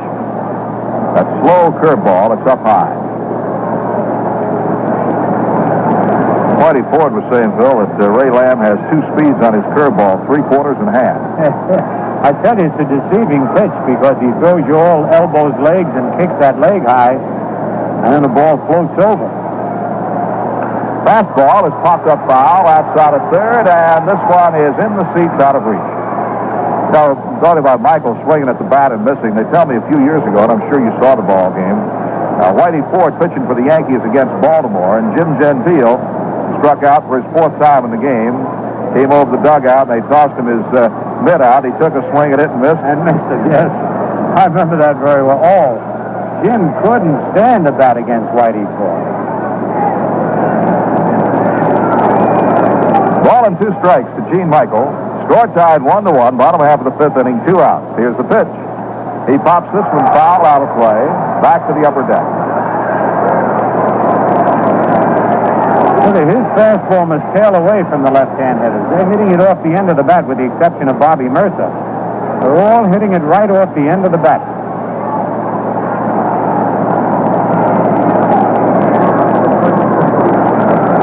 Feeling Lamb at one time threw harder than this, Bill. He used to average about a strikeout an inning down in the minor leagues, close to it.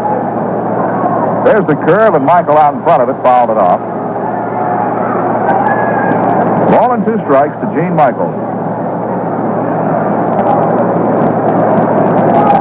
Base is empty, 2 down.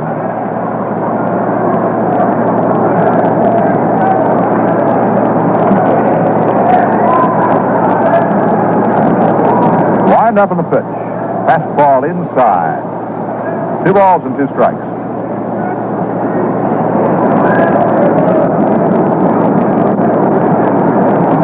I don't know. I've got a feeling that Lamb may be throwing a little harder now than he did earlier in the game, Phil, with that fastball. Could very well be, Frank. Took him a little while to get adjusted. 2-2 pitch. Down low, but Michael fouls it away. He sort of... His turn to take a 9-iron shot there, but not at the mask. He's got to be tough to hit the way he kicks that leg, and then he brings it down in an awkward position. Almost looks like he's going to trip over it. I think you'd have a lot of success running off him. Down the third baseline, right. Especially. He misses ball 3 and a full count. 3 balls, 2 strikes.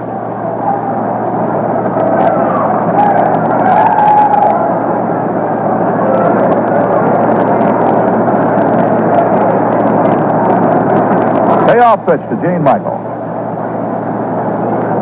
Here it comes. Hit in the air to straightaway shallow center field. Coming on for it, Beta Pinson. He's under it now. Makes the catch. And that retires the side. So Lamb gets the Yankees out in order. Nothing across at the end of 5. The score, New York 1 and Cleveland 1. Well, the most important part of safe driving is good vision. A dirty windshield, particularly at night, can be a killer. That's why your Arco Red Ball dealer doesn't just promise to clean your window, he guarantees it. In fact, if an Arco Red Ball dealer doesn't clean your windshield or offer to check your oil, weather permitting, he'll refund the price of your gasoline. Red Ball service is your Arco dealer's way of assuring you of good service every time you come in.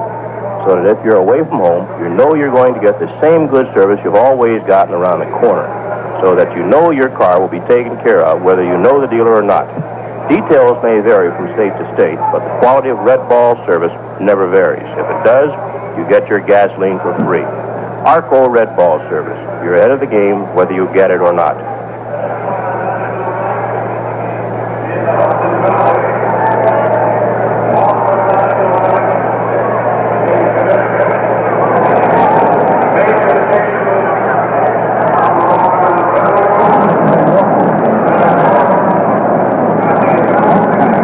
know, Phil, about the good kids. Had a cute letter come in to Administrative Vice President Howard Burke. I'd like to read it for you. It says, Dear Mr. Burke, I just had to write you and express my deep appreciation and happiness of having been picked for a Yankee good guy.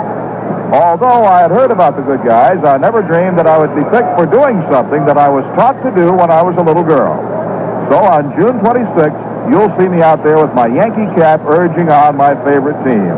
Respectfully yours, Karen Seymour, 1011 Carroll Place, New York City. I think that's a cute letter. Oh, that's a lovely letter. Well, we're going to have a lot of kids out here over the weekend, so watch your matters at the ballpark, and you may be invited back as guests of the Yankees for another ball game. Get your picture taken with a Yankee player. Ted Ulander, after the first pitch, hits it in the air to left field. Roy White is there, makes the catch, and Ulander is retired on one pitch. Now the first man is out. That gives Ulander 1 for 3 on the evening so far. And it brings up Veda Pinson.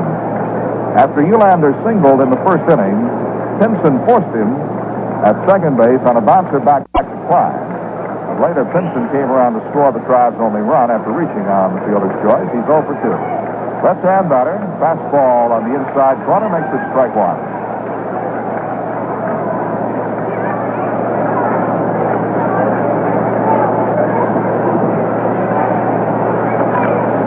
No balls and 1 strike, 1 out. Fine wide. Kicks and deals. And he gets a strike 2 call. 0-2 now on Veda Pinson. Alvin Dark says Pinson's one of the best guys he's ever had on a ball club. Works hard. He swings and misses on a Klein fastball. Strike 3. Took 3 pitches. Took 3 pitches to strike him out, and Klein gets number 5. Here's Greg Nettles. Sure, he's been a bit of a disappointment so far. Hitting 150. He still leads the club in home runs with 4. Indians have hit 15 as a team. And the pitch here. Foul back. It'll be out of play. Gibbs started back toward the screen, but the ball will be back into the upper deck.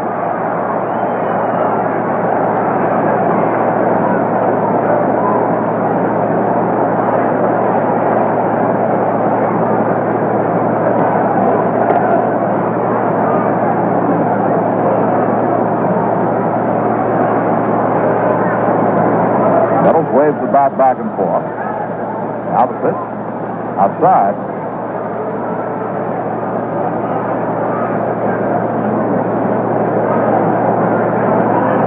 Like Nettles and that first baseman, Gomer Hodge, have similar stances up there. They bend a little bit from the plate, rear end goes out, pitches down low. 2 balls and 1 strike. Not so much of a crouch as it is just a bend at the waist.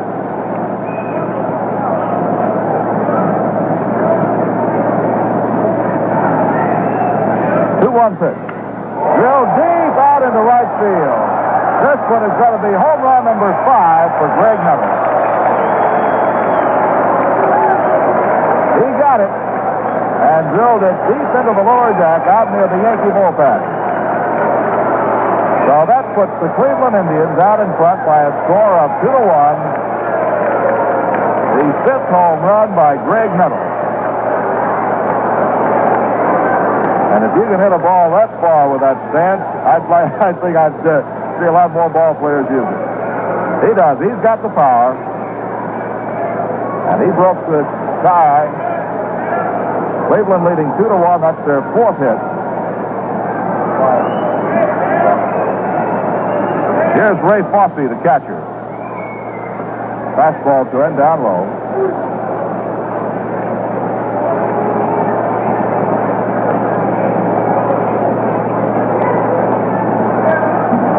2 outs, the base is empty. Klein winds and deals. The ball is hit on the ground to the left side. Michael up with it at short. Pegs on to Cater at first base, and the side is retired. But the Indians get one run on one hit, the home run by Greg Nettles. There were no Yankee errors and nobody left. At the end of 5 1/2, the score is now Cleveland 2 and the Yankees 1.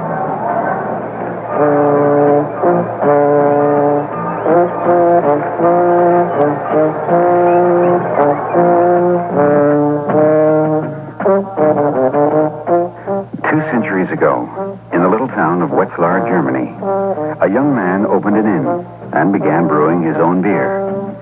The young man's name was Johann Schaefer. And even though Wetzlar already had plenty of inns and plenty of beers, his became a great favorite.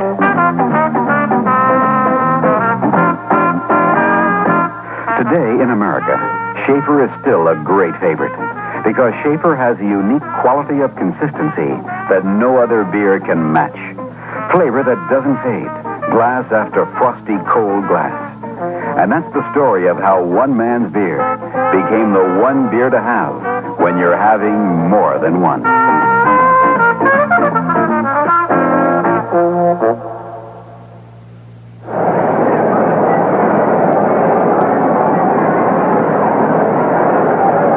Alvin Dock just had a long chat with plate umpire Bill Haller. And Alvin Dock will do this many times, just upset the opposing team. Remember, was it last year, Frank, he did it on Thurman Munson? He made Munson move up in the box, got the umpire to draw the line. That's right. And he'll do this occasionally. He likes to upset the other team with, well, they're all right. I mean, it's not against the law or something that is not right to do, but you can get the other team's goat a little bit and get them mad. You don't play quite as well. Right now, Steve Klein will lead off the 6th inning. Situation a manager never likes to see is pitcher up there to lead off an inning. But we'll see what Steve does. He's had himself 4 base hits this year. He's 4 for 17. That's right-handed as he throws. Lamb deals. Klein takes ball 1.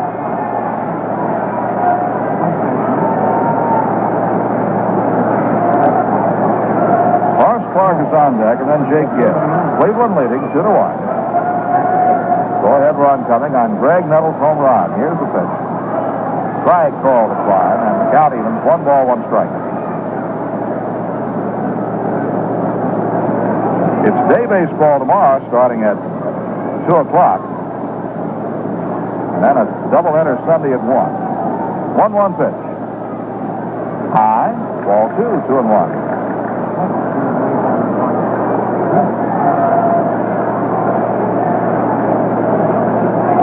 Take a little breather now, turns around, gazes out over second base. The spectacled young man, Ray Lamb, right-hander, delivers the plate. Klein takes high, ball 3. 3-1. Lamb has not walked anybody. He has struck out 2 men. Allowed the Yankees 1 run on 5 hits. He's coming 3-1 to Klein. Steve takes it all the way for strike 2. Klein squared off as if to bunt and then stepped completely away from the plate, taking the pitch all the way.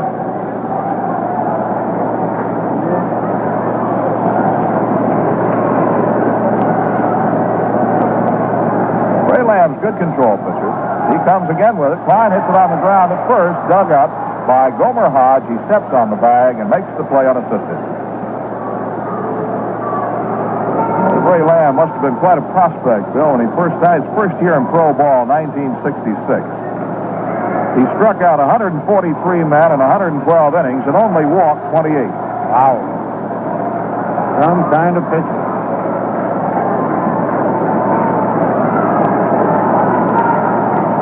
Horace Clark, the batter, 1 for 2, struck out his first trip, singled and stole second in the third. He stole the base even though they pitched out on him. He takes a strike 1 on the inside corner, just about the letter. 0-1. Lamb bends low to pick up the side from his catcher, Ray Fosse.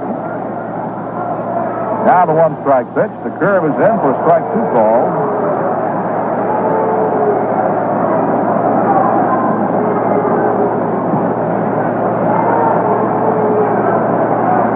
Cleveland leading 2-1.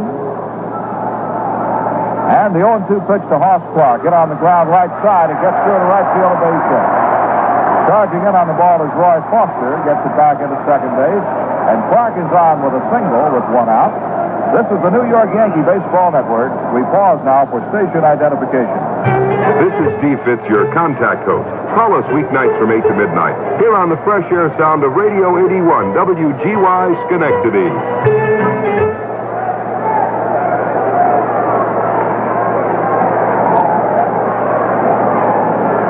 Hoss Clark now has 2 hits in each of his last 2 ball games. He had 2 triples in yesterday's ball game at Minneapolis and scored the winning run on a base hit by Jake Gibbs, who steps in right now. In the 10th inning, Clark tripled and Gibbs doubled to win the ball game for the Yankees. Gibbs takes the curve down low, ball 1. Gibbs gave it his best shot on that foul ball back there earlier in the game, Phil. He hit that ball deep in those upper decks. He went after that high-tight pitch. He's been keeping the ball away from the left-hand hitters mainly. Clark at first. They're over there. Clark dives back at first. Last time Clark was on, Lamb must have thrown over there about 10 times, and then Clark finally did steal the base, even on a pitch out. Yep. And this catcher, Ray Fosse, is 2 for 3. He's pitched out 3 times, and twice the Yankees were running. There's one lined and caught by Gomer Hodge. At first, he steps on the bag for a double play. A line drive right at Gomer Hodge, who speared it, stabbed the bag. He was standing right on the bag. All he had to do was reach his foot out, and Clark is doubled off. No way you can prevent being doubled off on a line drive like that at the first base. No runs, a base hit. There were no errors and nobody left. And now at the end of 6 innings of play, the totals: Cleveland 2 runs, 4 hits, no errors. The Yankees 1 run, 6 hits, and no errors. We'll look at other ball games for you now.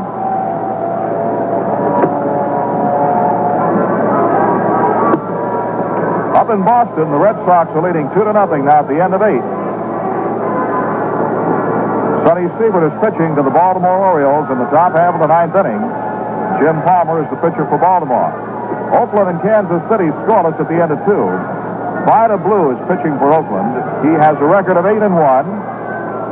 He lost his first start. That was opening day in Washington. Since then, he has pitched 8 complete game victories in a row. Has an ERA of 1.02. He's opposing Clyde Wright. White Sox and the Twins scoreless, end of 1. Wilbur Wood against Kitty Cott. At the end of 7, Washington 2, Detroit nothing. Denny McClain pitching in that ball game for Washington. Frank Howard has homered his 4th. Bill Zett started for Detroit. Red Sherman relieved in the 7th inning. Milwaukee at California not underway. Mets 4, Pirates nothing, end of 4. Koosman against Bob Johnson, and now Nelson Briles in the 3rd. Cleon Jones homered for the New York Mets. Let's see, at the end of 2.5, St. Louis nothing and Houston nothing. And I'll give you the rest of the scores in a minute. Right now, more action here. And ready to tell you all about it, ladies and gentlemen, here's Bill White. Thank you, Frank Messer. Ray Foster is the first hitter for the Indians, and he takes a breaking ball in for a called strike. We're in the top of the 7th. The Yankees on the short end of a 2-1 score. The 0-1 pitch, Foster down in the dirt. Good scoop by Jake Gibbs. This afternoon, Cubs beat San Diego's Padres 3-2 at Wrigley Field. Milt Pappas the winner, Arlen the loser, and Phillies lead the Atlanta Braves 2-0 at the end of 5. Montreal and Cincinnati tied 1-1 at the end of 3 innings, and that's all of them. All right, Frank. Here's the 1-1 pitch to Foster. Curveball stolen, driven deep down the left field line. That'll be foul in the seats. 1 ball and 2 strikes. There are no outs. We're in the top of the 7th. Cleveland 2 and the Yankees 1. 2 young right-handers. Ray Lamb for the Indians. He's only given up, he's given up 6 hits to the Yankees. 6 hits. Steve Klein's only given up 4. Here's the 1-2 pitch to Foster. Fastball just misses outside. 2 balls and 2 strikes. Neither one of these young right-handers has walked a man as yet in this ball game.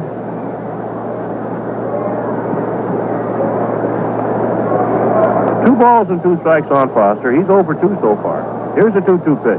Curveball driven down the left field line. That ball is foul. Just missed the pole on left field. That was a high breaking ball, Frank. Well, he's tagged 2 of them well back in the seats. This was closer to that foul pole than the other one.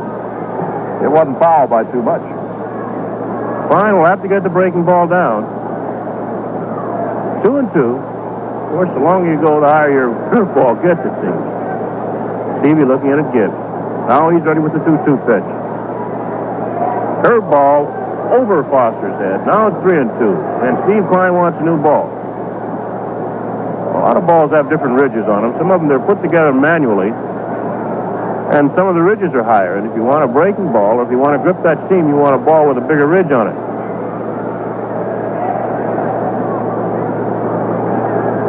Klein's ready with the 3-2 pitch.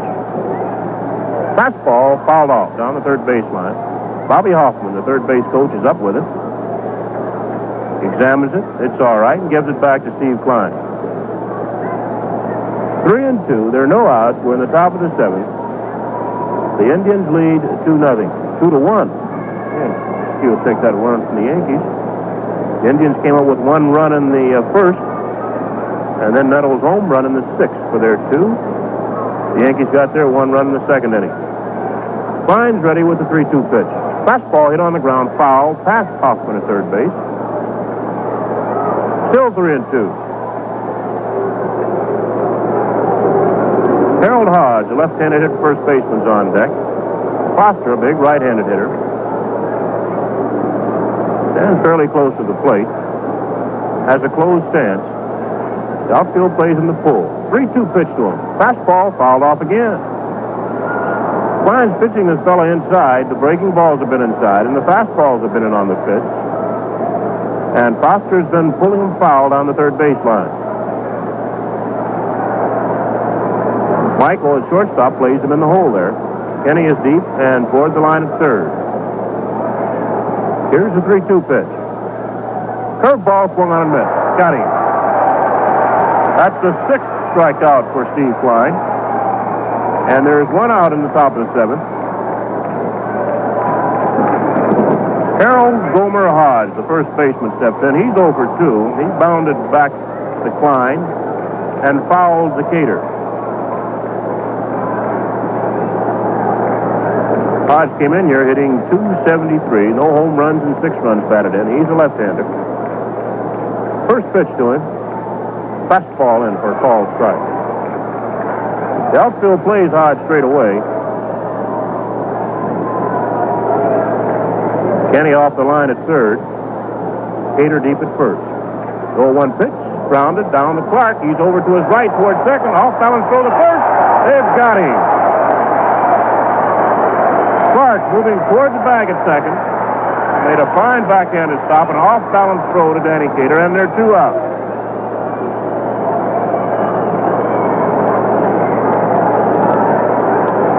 That'll bring in the second baseman, Eddie DeLeon. He's over 2, grounded out twice. He's 6th strikeout. That's Steve Klein's high for the game, for 1 game this year. But the Indians lead 2-1. We're in the top of the 7th. First pitch to Leon, a breaking ball in for a strike. Now Jerry Kenny, the third baseman, shortens up. The outfield and the infield, they're straight away, other than Kenny. He's in close at third. Leon, a right-handed hitter. 0-1 pitch, strike 2 call, the breaking ball on the outside corner. No balls and 2 strikes, 2 outs, nobody on. The Indians lead the Yankees 2-1. We're at the top of the 7th.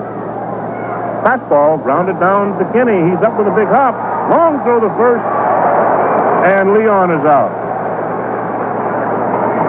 For the Indians in the top of the 7th, no runs, no hits, no errors, and nobody left on base. At the end of 6 1/2, the Cleveland Indians 2, the New York Yankees 1. Did you know that you can cut moving costs by 50% or more with a U-Haul rental truck or trailer? Over 6 million families every year move with U-Haul because there's a size and a type that's just right for a one-room apartment or for the biggest house in town. And if you're moving out of town, you can rent it here and leave it with a dealer where you're going.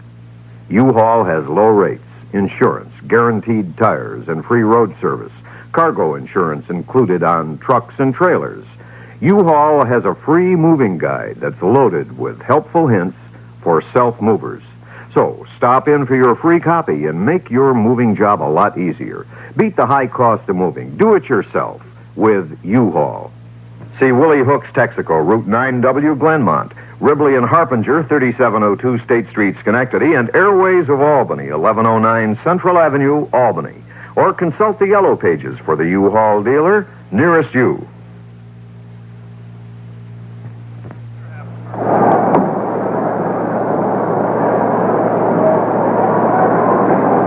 You know, it's a great temptation. I know you got a new baseball to go out and throw it around the backyard. But I'll tell you, I've noticed this, Bill White. Now, you were a ball player. Very often a player is more inclined to sign a baseball than he is just old scrap paper. That's just what I was going to say, Frank, as I was listening to you say that. Because a player feels that a scrap of paper can be lost or thrown away easily. But anytime you see a fan with a baseball, you know that he's going to keep it. Roy White leads off the last of the seventh for the Yankees. Roy hitting .303.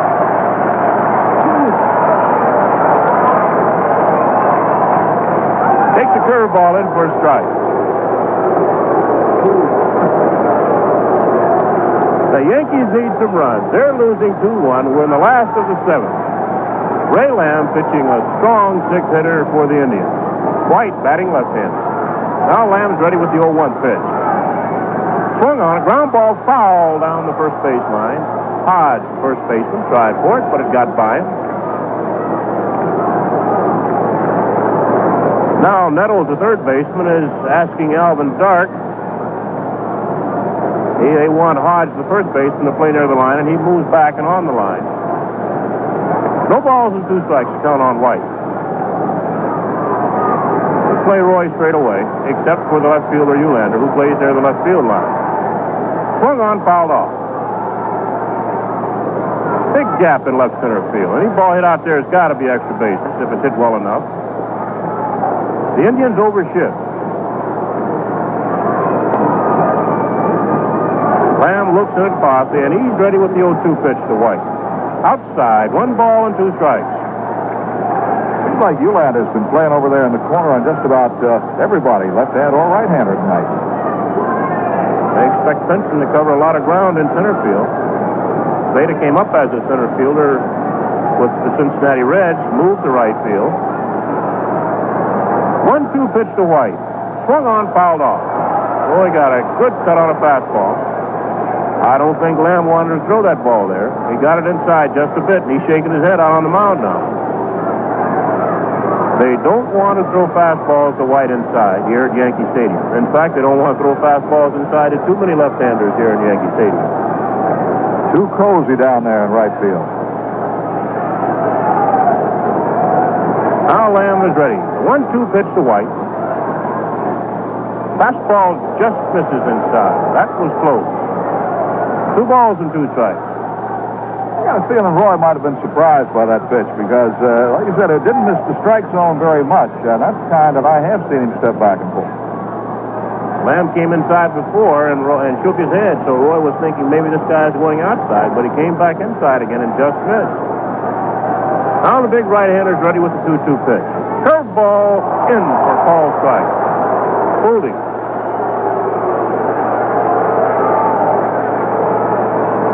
That's the 4th strikeout for Lamb.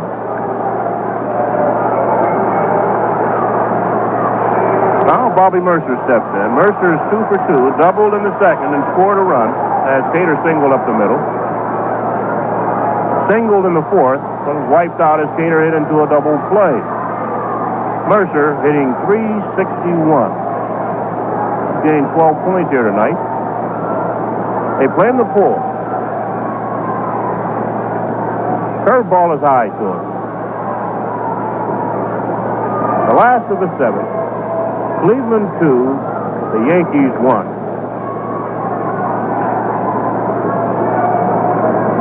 Mercer waits.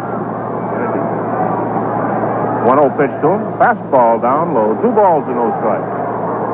The first baseman, Hodge, is about maybe a yard off the bag, and he's near the line at first. Leon, the second baseman, is playing Mercer to pull. The shortstop, Heidemann, is just to the shortstop side of second. He's playing almost over the bag. The third baseman, Nettles, is maybe 10 yards off the third base bag, even with it. So there's a gap on the left side. Strike call, a fastball, right on the knees. 2 balls and a strike. The outfield plays Mercer straight away. Eulander's moved a few feet away from the left field line. Benson straight away in center. Foster straight away in right. Swung on a ground ball right at the second baseman, Leon. He's up with it. Over to Hodge, and there are 2 outs.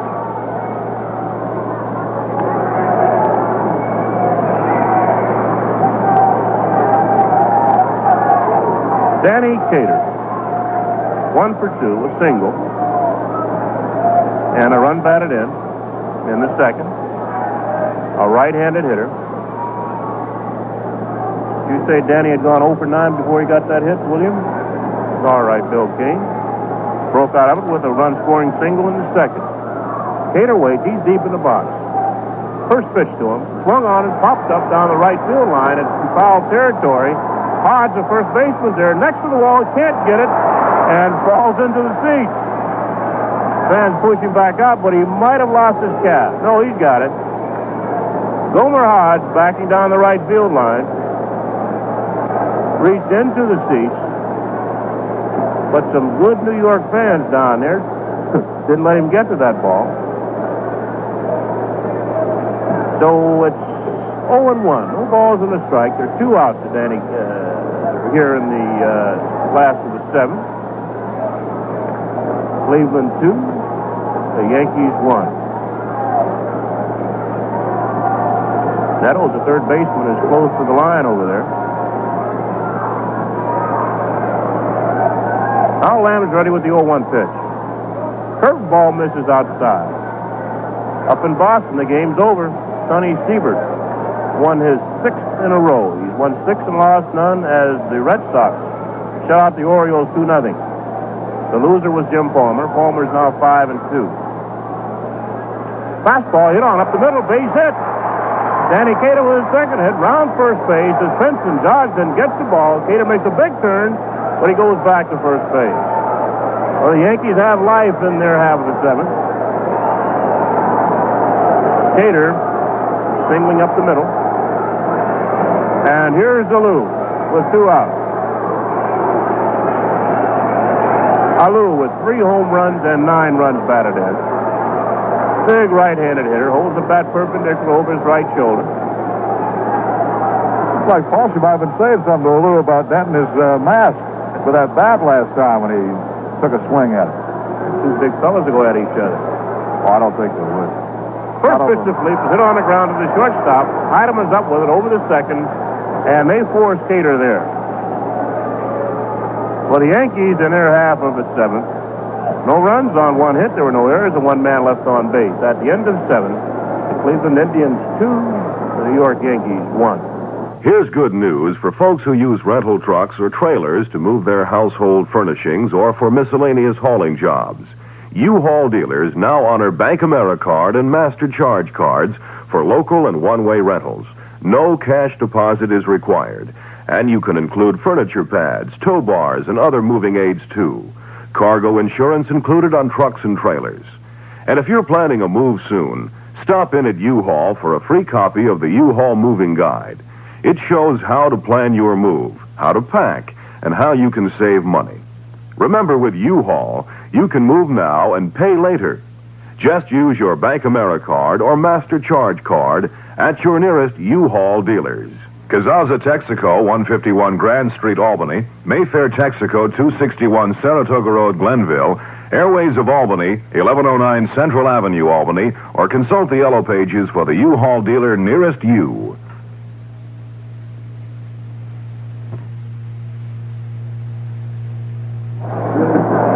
The Yankees are getting what they wanted elsewhere. They got help from Boston, 2-0 over Baltimore final.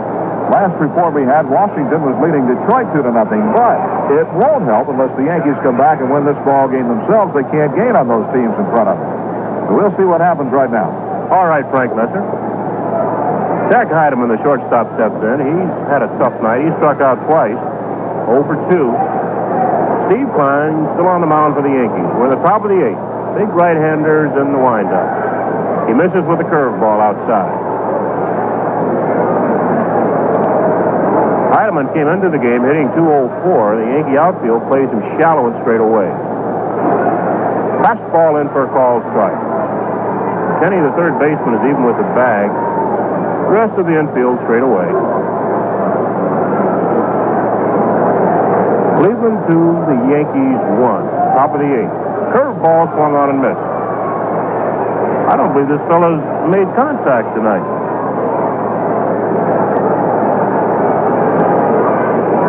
Jack Heidemann, the shortstop. Pitcher Ray Lamb on deck. 1 ball and 2 strikes. 2 balls and 2 strikes. A curveball in the dirt outside. Gibbs with another nice scoop. Once again, Jake getting a lot of work. Now Klein's ready with the 2-2 pitch. Curveball cut on and missed. Strike 3. That is the 7th strikeout for Steve Klein, and that's a new personal high for him, I believe, in the big leagues. Certainly this year. Frank, I was just saying, I don't believe that Heidemann, the shortstop, has fouled the ball off yet. He struck out 3 times. I don't think he's touched the ball. No, I don't believe he has. One of those nights he'd just soon not think about anymore. 3 strikeouts. Lamb struck out twice. Of course, case for pitcher, that's not too surprising sometimes. Here's Lamb. The first pitch is a breaking ball in for a called strike. That's one thing that young Steve Klein has been doing tonight, is throwing strikes consistently. Got a fella coming in the booth now, so he used to throw a lot of consistent strikes. Curveball's cut on a miss. No balls and 2 strikes. Hello, Ralph. Ralph Perry.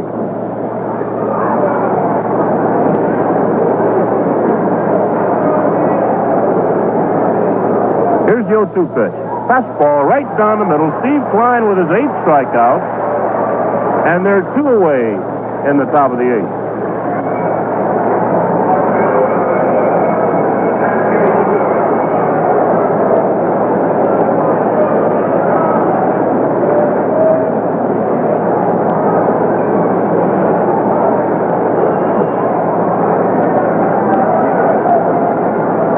Steve Klein is adding on to his most strikeouts in a big league game record. That's his 8th. Ted Eulander steps in. Eulander's 1 for 3. Single in the first inning. A line to Cater, the third. Wide to left in the 6th. Takes the first pitch outside for ball. We're in the top of the 8th. The Indians 2 and the Yankees 1. Well-pitched ball game.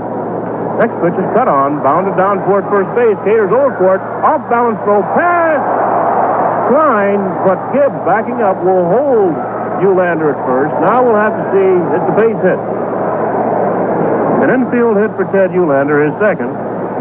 He bounded the ball just out of Klein's reach. Cater went for it. Off balance, he threw past Klein, behind him. But Gibbs, alertly backing the play up, held Eulander at first. So Eulander's on with his second base hit of the ball game, and it's a 5th for the Indians. They lead 2-1. Benson's in. Veda's 0 for 3.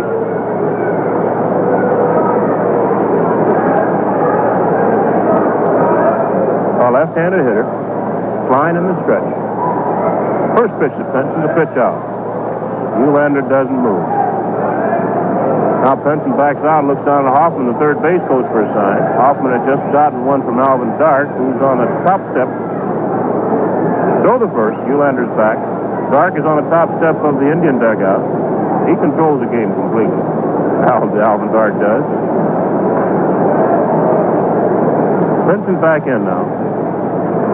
He's waving that bat around from the left side. 1-0 pitch.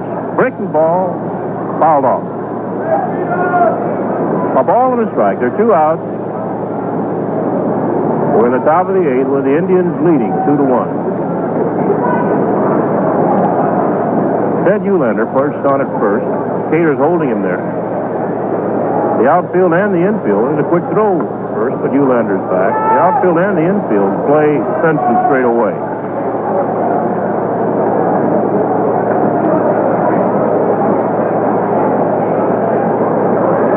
Line is to the belt. 1-1 pitch. Fastball. Cut the inside corner. Called strike 2. 1 ball and 2 strikes. Now you've got to watch that dart. With Benson behind in the count, he just might send Eulander with 2 outs. If he gets him there, he'll be in good shape. If he doesn't get him there, Benson will start all over. Here's the 1-2 pitch. Swung on a ground ball to Clark at second. He's up with it. Over to Michael, and that's the 3rd out. So for the Indians in their half of the 8th, no runs on 1 hit, no errors, and 1 man left on base. At the end of 7 1/2, the Cleveland Indians 2, the New York Yankees 1.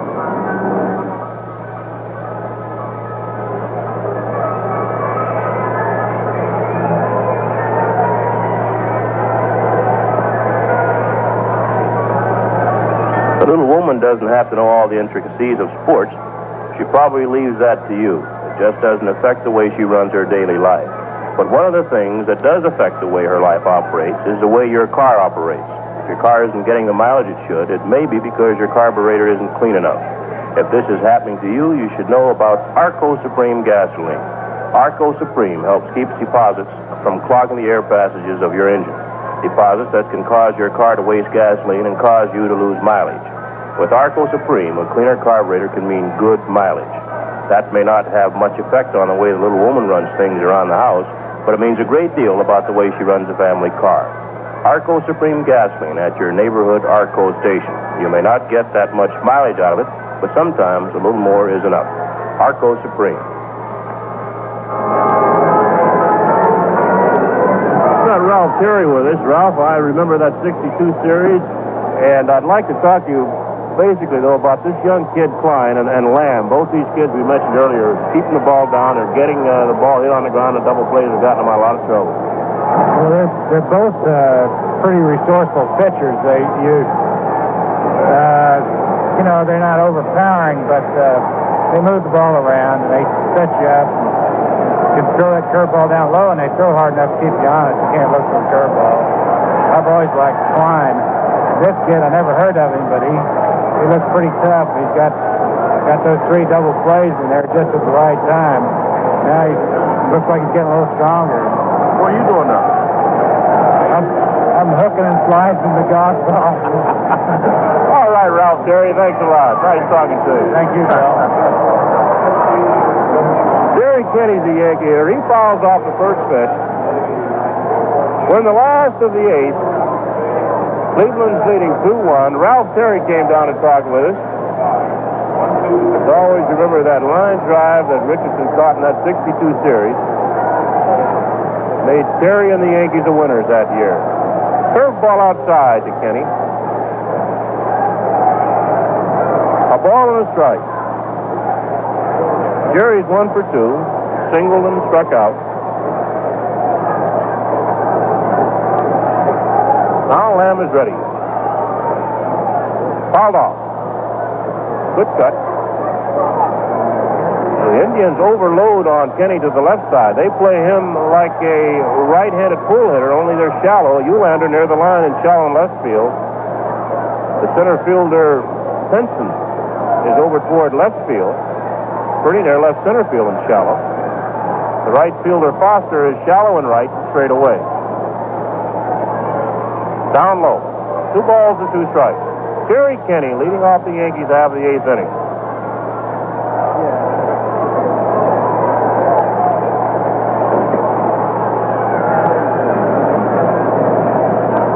Kenny, a left-hander, waving the bat around. See you, Ralph. Now Lamb is ready. Change-up curveball, bounce right back to Lamb. He has it over to Hodge, and there's one away. This is the New York Yankee Baseball Network. We pause now for station identification. This is Steve Fitz, your contact host. Call us weeknights from 8 to midnight here on the fresh air sound of Radio 81 WGY Schenectady.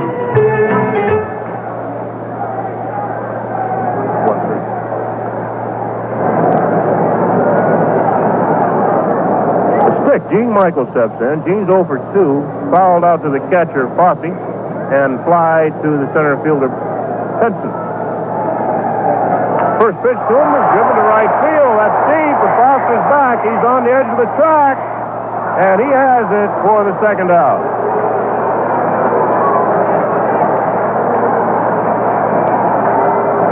First reference going to come for Steve Klein. For the Yankee fans who might be wondering what Ralph Perry is doing now, he's the golf pro out at Roxitticus Golf Club in Mendham, New Jersey.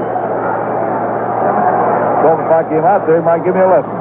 He says he's hooking a slice. No, I don't believe that. He's trying to get Rizzuto out there, taking the money from him. Jeffrey at batting 208. He's been at bat 24 times with 5 hits. As a pinch hitter, he's 0 for 8. The left-hander waits. First pitch, the curveball high. Hanger. They play Blefrey to pull. Look at there. That's first baseman Hodge is right on the line. His left foot's almost on the line. Second baseman Leon's almost shaking hands with him. Now Heidemann, the shortstop, goes on the first base side of second. Down low. There are only 2 guys on the left-hand side of the diamond. Everybody else is on the right side. A big gap in dead center field because Benson's in right center. The right fielder's straight away, but he's deep. Now Lamb is ready with the 2-0 pitch. Blefrey waits. Fastball down, hit on the middle.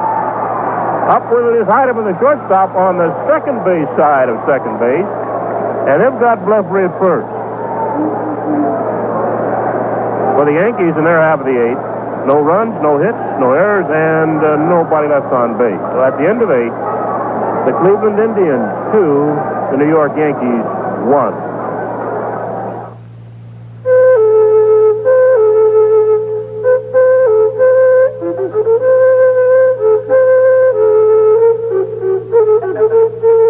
One day, in 1840, a 3-masted schooner sailed into New York. On board was a young man from Wetzlar, Germany. He'd set sail with just $1 in his pocket and an old family recipe for a new kind of beer. His name was Maximilian Schaefer, and the beer he introduced to America was Schaefer Lager beer. It was aged or lagered for many weeks to give it a unique lightness and quality. Today, Schaefer is still unique, with flavor that never fades. First frosty glass to last. It's the one beer to have when you're having more than one.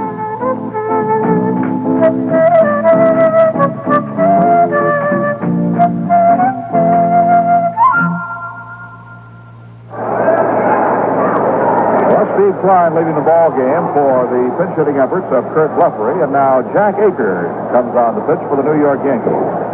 You know something, Bill White, that Alvin Dark shift on Blefrey paid off because that ball would have gotten through straight up the middle, I believe, if they'd been playing normally. That's right. Heidemann was playing right behind second. In fact, just to the left field side of second, and the ball was hit right at him. It was an easy play for him. So Blefrey, you can't say robbed of a base hit because the shortstop was sitting there, but Dark manipulating his people, and he got the out there. Steve Klein pitched well enough to win. Just gave up 5 hits, 2 runs in 8 innings. Struck out 8, didn't walk a batter.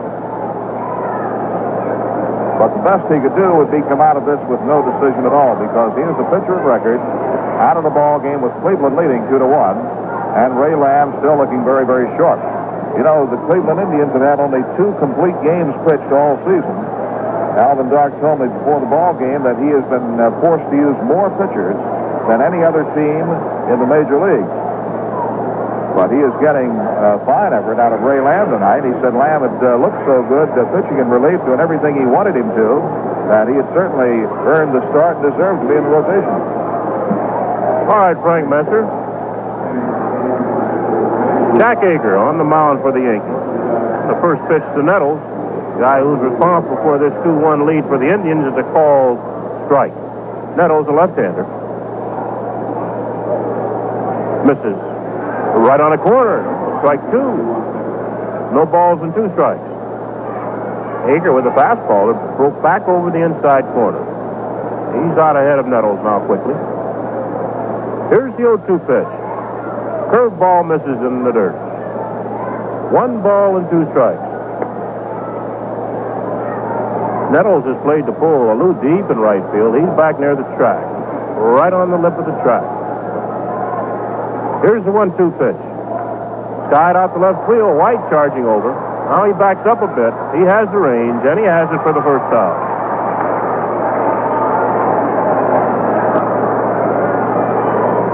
So Aker entices Nettles to fly to Roy White in left field. Here's Ray Fosse. Fosse has the other run batted in for the Indians. He got pinched in on a fielder's choice. A ground ball back to Klein that could have been turned into a double play. First pitch to the big right-handed hitter is a breaking ball in for a called strike. The Yankee infield loads up on the left side for Fosse. Kenny, the third baseman, deep in near the line. Gene Michael right next to him. Next pitch is down low, swung on and missed. Good sinker. No balls and 2 strikes. 1 out. We're in the top of the ninth. The Indians 2, the Yankees 1. Now Aker's ready with the 0-2 pitch. Down low. 1 ball and 2 strikes. The Yankees can come back in the bottom half of the ninth and win this one, Bill. They gain ground because Washington has defeated Detroit 3-2 and Boston shut out Baltimore 2-0. Curveball swung on and missed. And Aker has gotten rid of Fosse. That's the 9th strikeout for the Yankee pitcher. Steve Klein struck out 8, so that's Aker's first. And they're 2 out. Denny McClain won that game up over in Washington.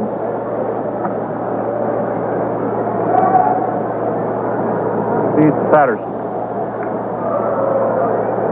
Here's Foster.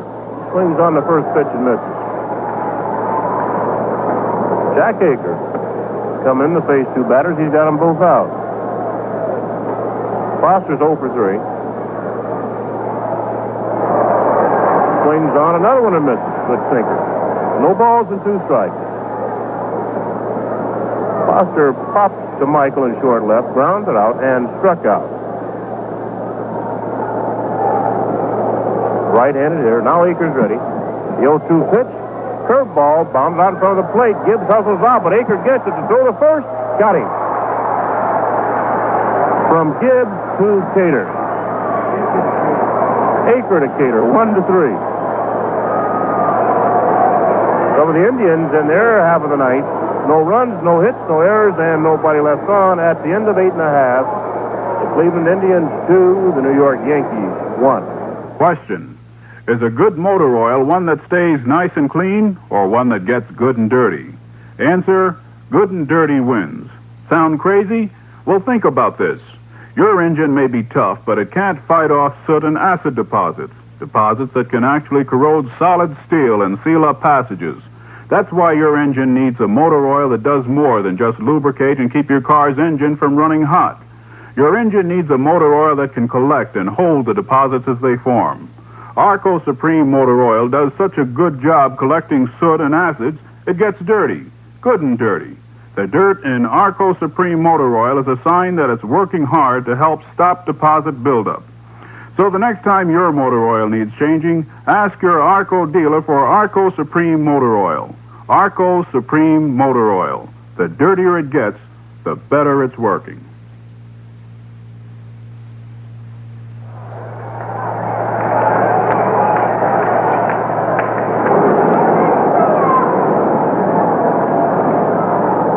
right, the Yankees are going to have to break through on this curveballer, Ray Lamb. Right now, they're going to do it at all because this is the bottom half of the ninth inning.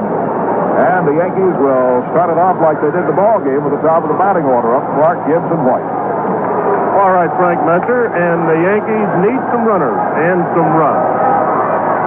Horse is hot. He's 2 for 3. Struck out in the first inning, singled in the third and stole a base, and singled also in the sixth. But he was rubbed out when Gibbs lined to Hodge. Lamb is ready as Clark steps in. Corners are in tight. Swung on the first pitch and missed. On the corners, Gomer Hodge, the first baseman, is in near first base and near the line. The third baseman, Nettles, is in shallow.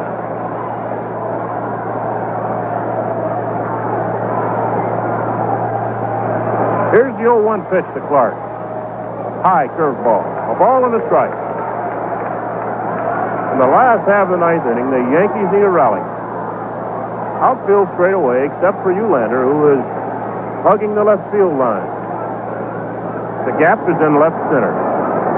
Lamb with both hands on his knees. Now he straightens up, and he's ready with the 1-1 pitch. Curveball, slow curve, that dips over the outside corner for called strike 2. Now Nettles, the third baseman, moves back. He still guards the line, and the first baseman Hodge moves back also, but he's also on the line. Lamb is ready. 1-2 pitch to Clark. Curveball swung on and missed. Fouled off. Clark has life, and he wants the umpire, Bill Howard, to look at that ball.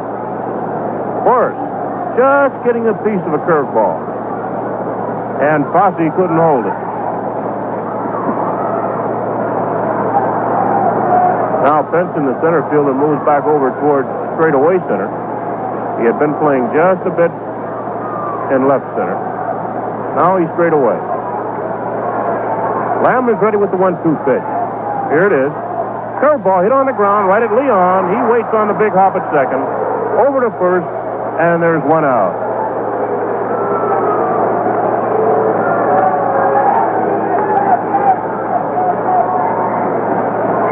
Gibbs.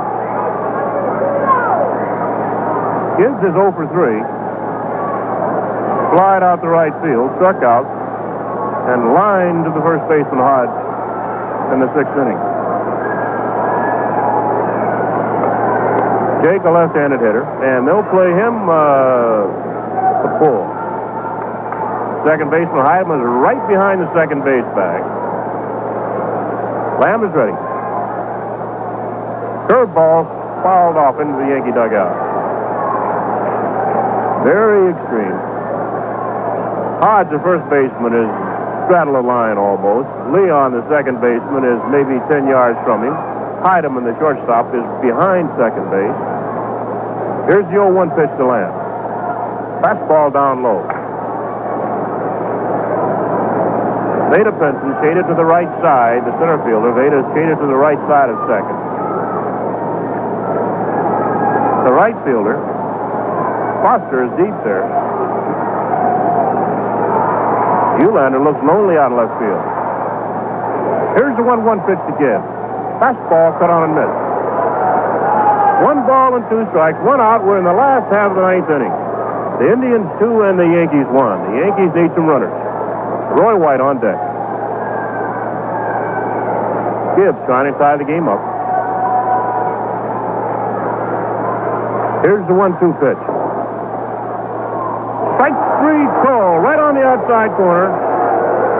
Gibbs looked at it. 2 outs. That's the 5th strikeout for Lamb. He's pitched some kind of game. He's been hard to get to.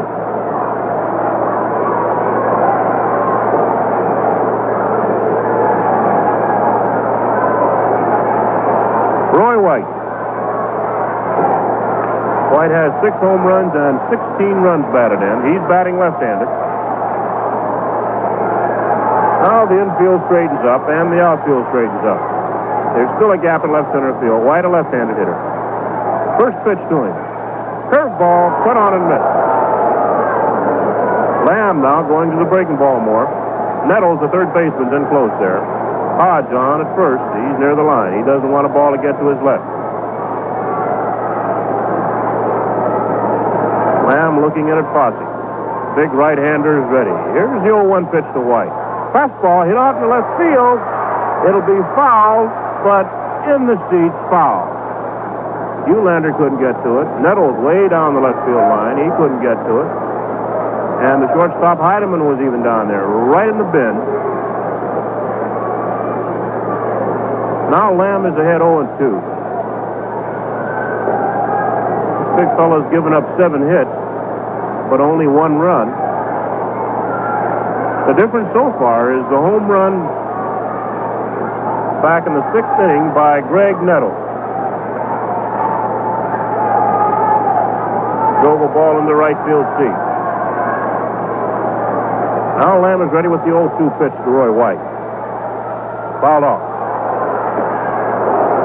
Hits the facing of the upper deck, gets back down on the field. White will have to battle. He'll have to stay alive with Mercer coming up next.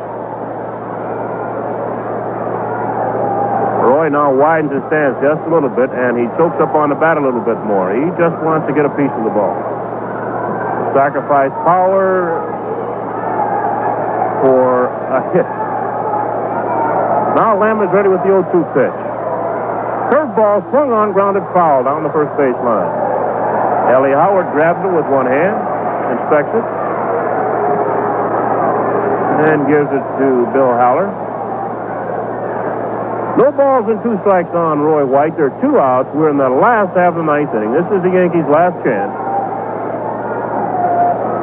Trying to win 6 in a row. Trying to keep up with the Boston Red Sox. Boston beat Baltimore 2-0. Baltimore will be here Monday and Tuesday night. Now Lamb is ready. White waving the bat around. Here's the 0-2 pitch. Fastball cut on, foul. Can Nettles get to it? The third base Nettles is there. He makes a fine catch just before he hits the wall at third base. This game's over. The Yankees' 5-game streak comes to an end as Cleveland beats the Yankees 2-1. For Cleveland, 2 runs on 5 hits and no errors. For the Yankees, 1 run on 7 hits and no errors. The Indians scored first in the first inning when Ted Eulander got a single. Benson forced him at second. Then Nettles single, sending Benson to third on a hit and run. Fosse bounded back to Klein, who made a not too good a throw to Clark at second. They did not get the double play with Benson scoring. The Yankees tied it up in the second when Bobby Mercer doubled and scored on Danny Cater's single. Then the game was decided in the 6th when Greg Nettles picked on a Klein pitch and hit it into the right field seat for the 2-1 margin. That's where it ended. Well, that's it. Now the Yankees'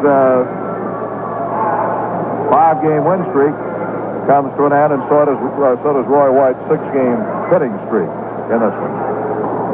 So now this is Frank Messer speaking for Bill White and Phil Rizzuto, for our broadcast coordinator and statistician Bill Kane, and for engineer Frank Steele, saying so long from Yankee Stadium in New York. Once again, the final score was Cleveland 2 and the New York Yankees 1.